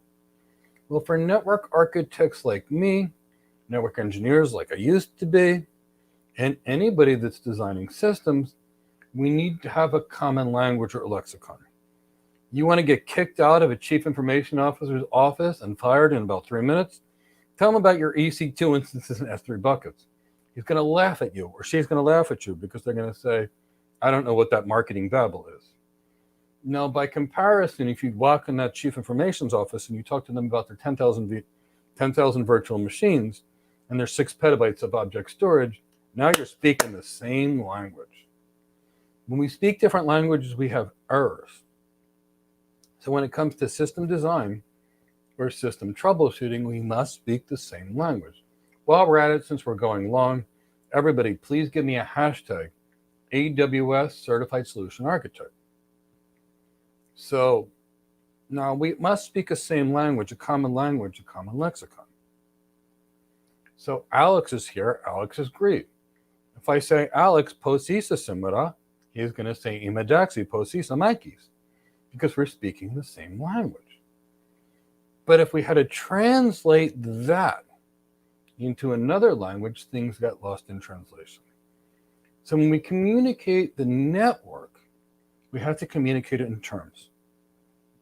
So we've come up with a 7-layer model that describes networking. Now I'm going to tell you right now, networking professionals like me work at layers 1 through 4. We don't go above that at all. But we also have to know about all of it. So let's talk about the 7 layers. At layer 1, that's the physical layer. Now, what are we talking about? If the physical layer is a wire, what are we transmitting over this physical layer? Electrons, right? Now, if we're going to be dealing with a fiber optic cable, what are we going to be transmitting? Laser light, which is what? Photons, okay? So the physical layer is the physical connection between our devices. Now, this physical connection could be a wireless thing too, but now we're getting into some weird stuff. So let's just talk about wire.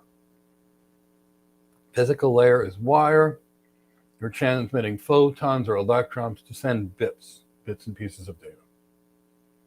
Now, if you've ever had a computer, you notice that you plug it into the Ethernet card, right? And the Ethernet card is layer 2 of this. That's the actual physical device you're plugged into. layer 1 wire called the physical layer. Layer 2, where you've got a MAC address and your Ethernet card, it's called the data link layer. What do you send at the data link layer? Frames.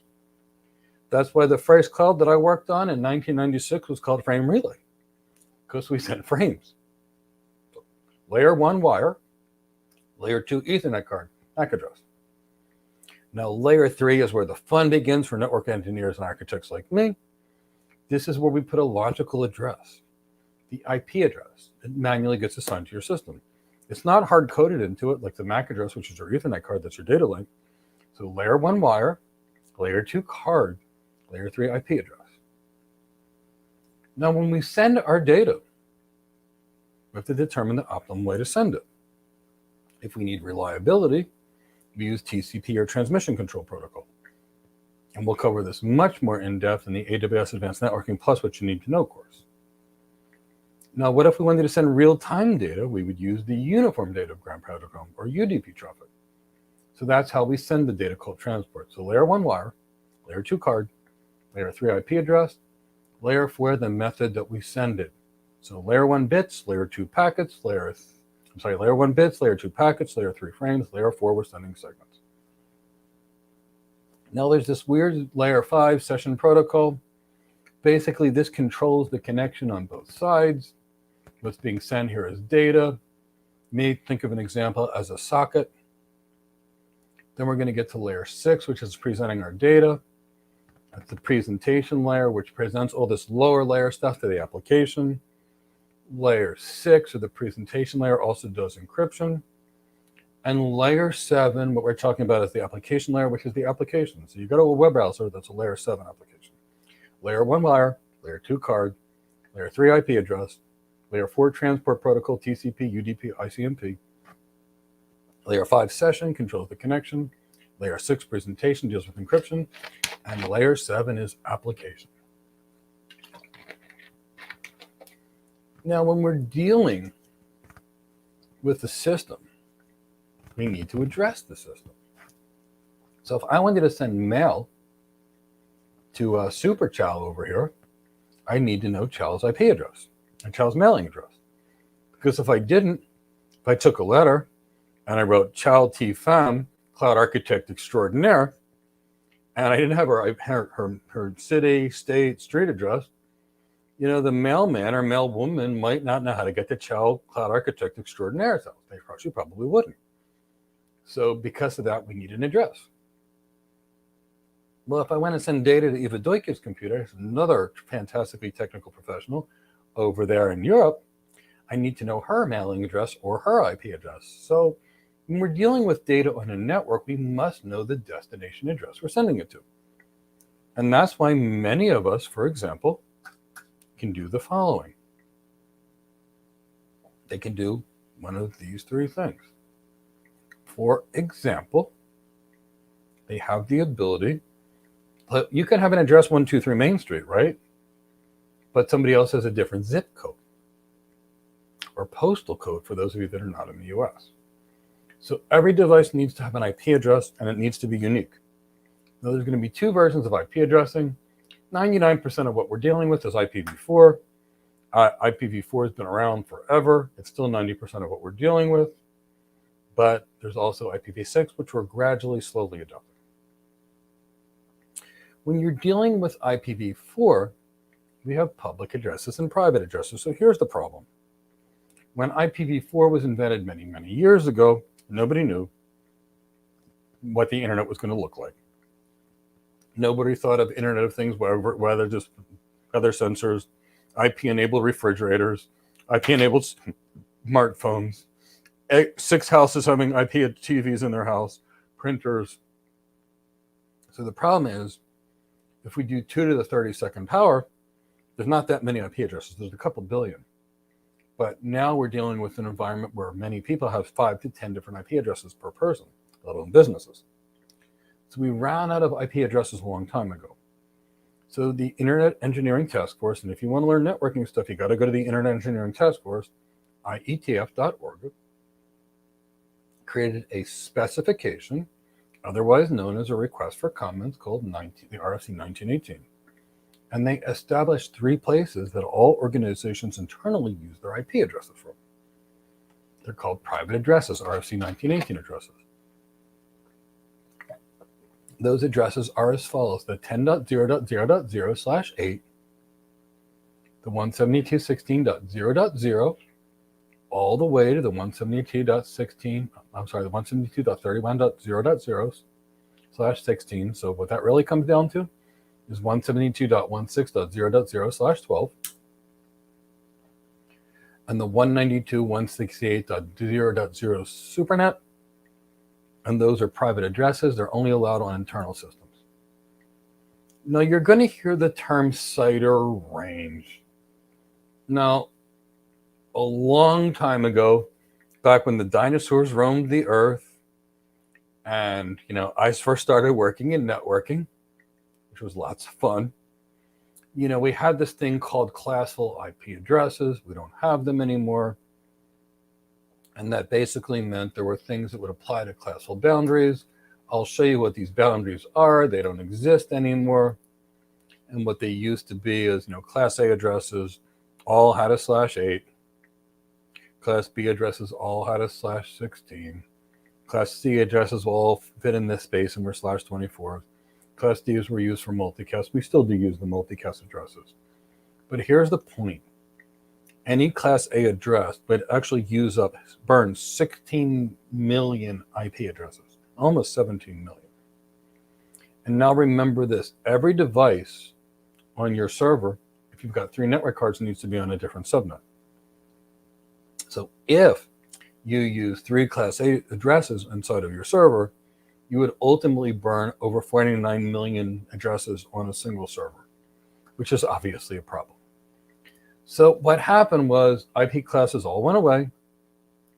About 20 years ago, you used to have to put on a Cisco router IP classless until it became the default. And classless meant we no longer adhere by standard subnet boundaries, and we can subnet or supernet as needed. I'm going to cover that extensively in the AWS Advanced Networking Plus what you need to know.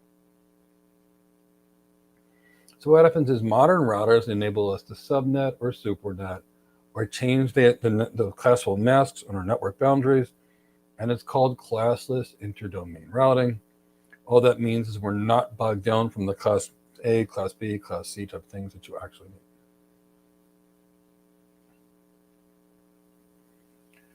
So consider AWS lets you use classless interdomain routing like everything else. Now, normally speaking, you're going to be given a CIDR block that you use for your IP address space, and you're going to have to subnet that down. So I can't in this discussion go over subnetting, but I can actually give you some examples of it.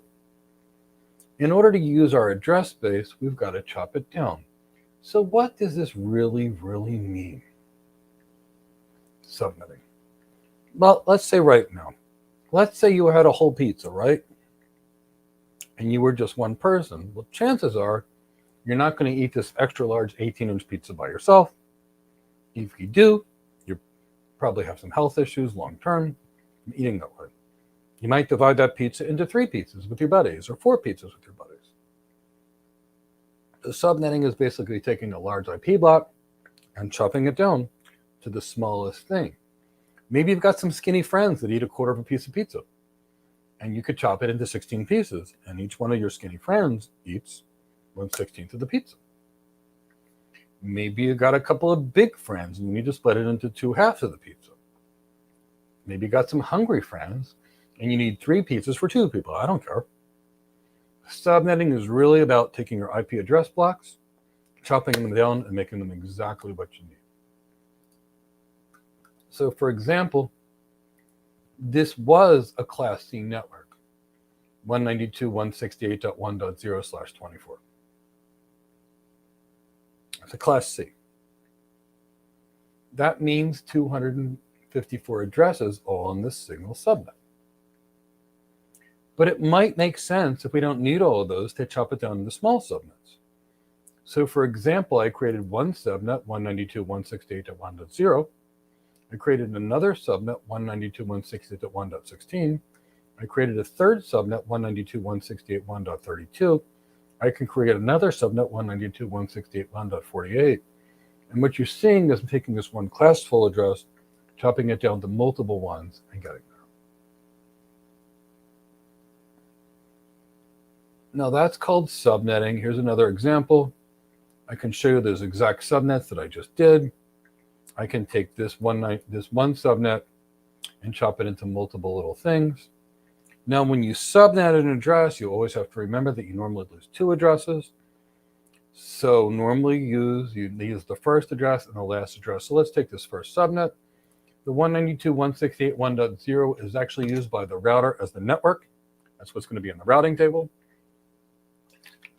The end of that subnet is what's called a subnet-directed broadcast or an IP-directed broadcast, in which case I would send it to 192.168.1.15, which is all hosts that see it because I couldn't use those two.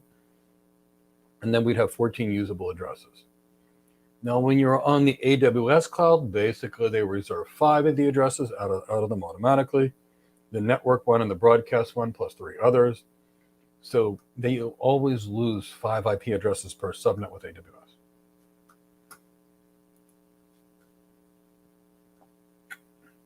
I'm just going to end on this route summarization concept. So if you're connecting to AWS, you've got to give them routing information connecting back to you. If AWS doesn't know how to reach your data center, and you don't know how to reach your subnets in AWS, nobody's talking to anybody. It means no matter how much stuff you have in the cloud, you got nothing. Something my grandmother would call bupkis. Nothing, zero. No matter all the beautiful cloud, no network, you got nothing. So supernetting is basically how you take the routes in your routing table and you aggregate those routes. And therefore you can send a little bit of information to the cloud provider versus all of your cloud provider. And what does that really look like? Well, look at it this way. If you've got 4 subnets, these are 4 Class C subnets that you have, and you want to only send one route to AWS, you can route summarize or aggregate these routes, pop it into BGP, and tell AWS, hey, to reach my data center, all you need to reach is 192.168.0.0/22. That gets you to the data center. What is that really like? Well, have any of you flown overseas, flown to a new city, and you don't know where you're going in the new city? So let's say I want to go to Denmark. I think Eva Deutke is in Denmark, and I want to go visit her. I get to the Denmark airport, and then I got to get into a taxi. And I give the taxi Eva Deutke's not IP address or street address. And the taxi knows how to get there. I don't know how to get there. I just need to know how to get to the airport. From the airport, I need to get to a taxi, and the taxi driver needs the intelligence. Why is this so critical? Well, too many routes in the routing table, you have routing problems. But also, AWS only takes 100 routes from you. Normal enterprise might have 30 or 40,000 routes in the routing table. So if we don't summarize, we can't really deal with AWS because they have very limited networking. Not because they're bad at all, but because when I connect to the internet on a normal router and run BGP, I'm taking in 800,000 routes. But when I connect to the cloud provider, imagine them taking in 3,000 routes, 10,000 routes from 500,000 different companies. The routers wouldn't handle it, so they make you route summarize and only send 100 routes. So for an architect, subnetting route aggregation is a really critical skill.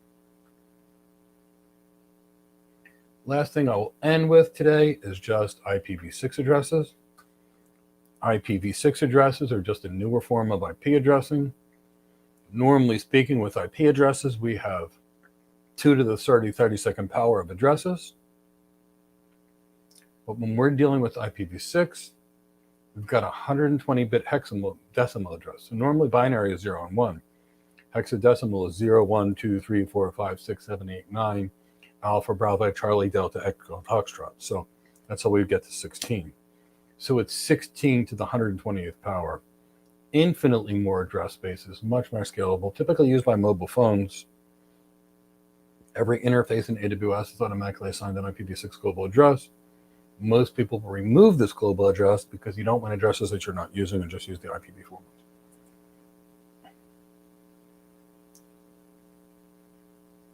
So let's end it on there.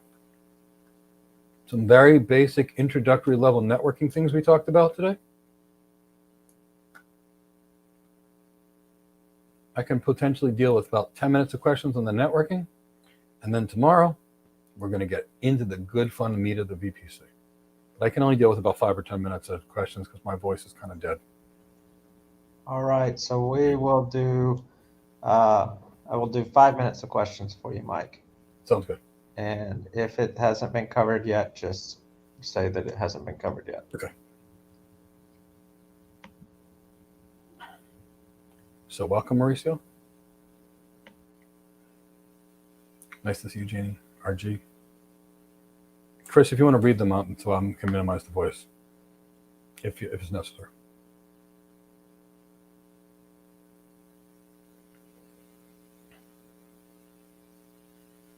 My team knows I have laryngitis, and I'm working hard to make sure you guys can all learn. So they're keeping me to 5 minutes. Is supernetting the opposite to subnetting? Exactly opposite.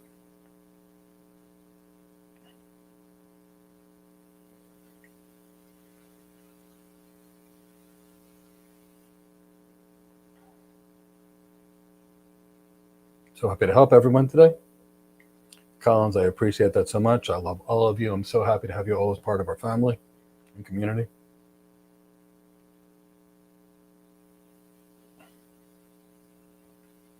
So I hope you all had a wonderful day. If you can please give a like if you had a good time, subscribe, hit the bell, tell any friends that you know to join us, and we'll get the remaining of this. I want to remind you to download the completely free AWS Certified Solution Architect Associate and Professional book. The link is in the chat box and the description below. Tomorrow, we're going to have a free webinar on how to get your first cloud architect or solution architect job. And we want to help you in every way we can. Please sign up. The link is in the chat box in the description below. You may have noticed we focused on concepts so you can get hired, but we still want you to get hands-on. So please, sign up for the free lab demos and do those on your own time. And of course, if you want to get your first cloud job, use the coupon code SECURITY and get 30% off of any of our amazing courses where you'll get cloud hired by having the right skills that employers desire, the right branding, the right knowledge, and the right capabilities. Thank you all. I hope you had a wonderful day. Please give me a hashtag AWS Certified Solution Architect Associate, and I'll see you all tomorrow. Take care, everyone.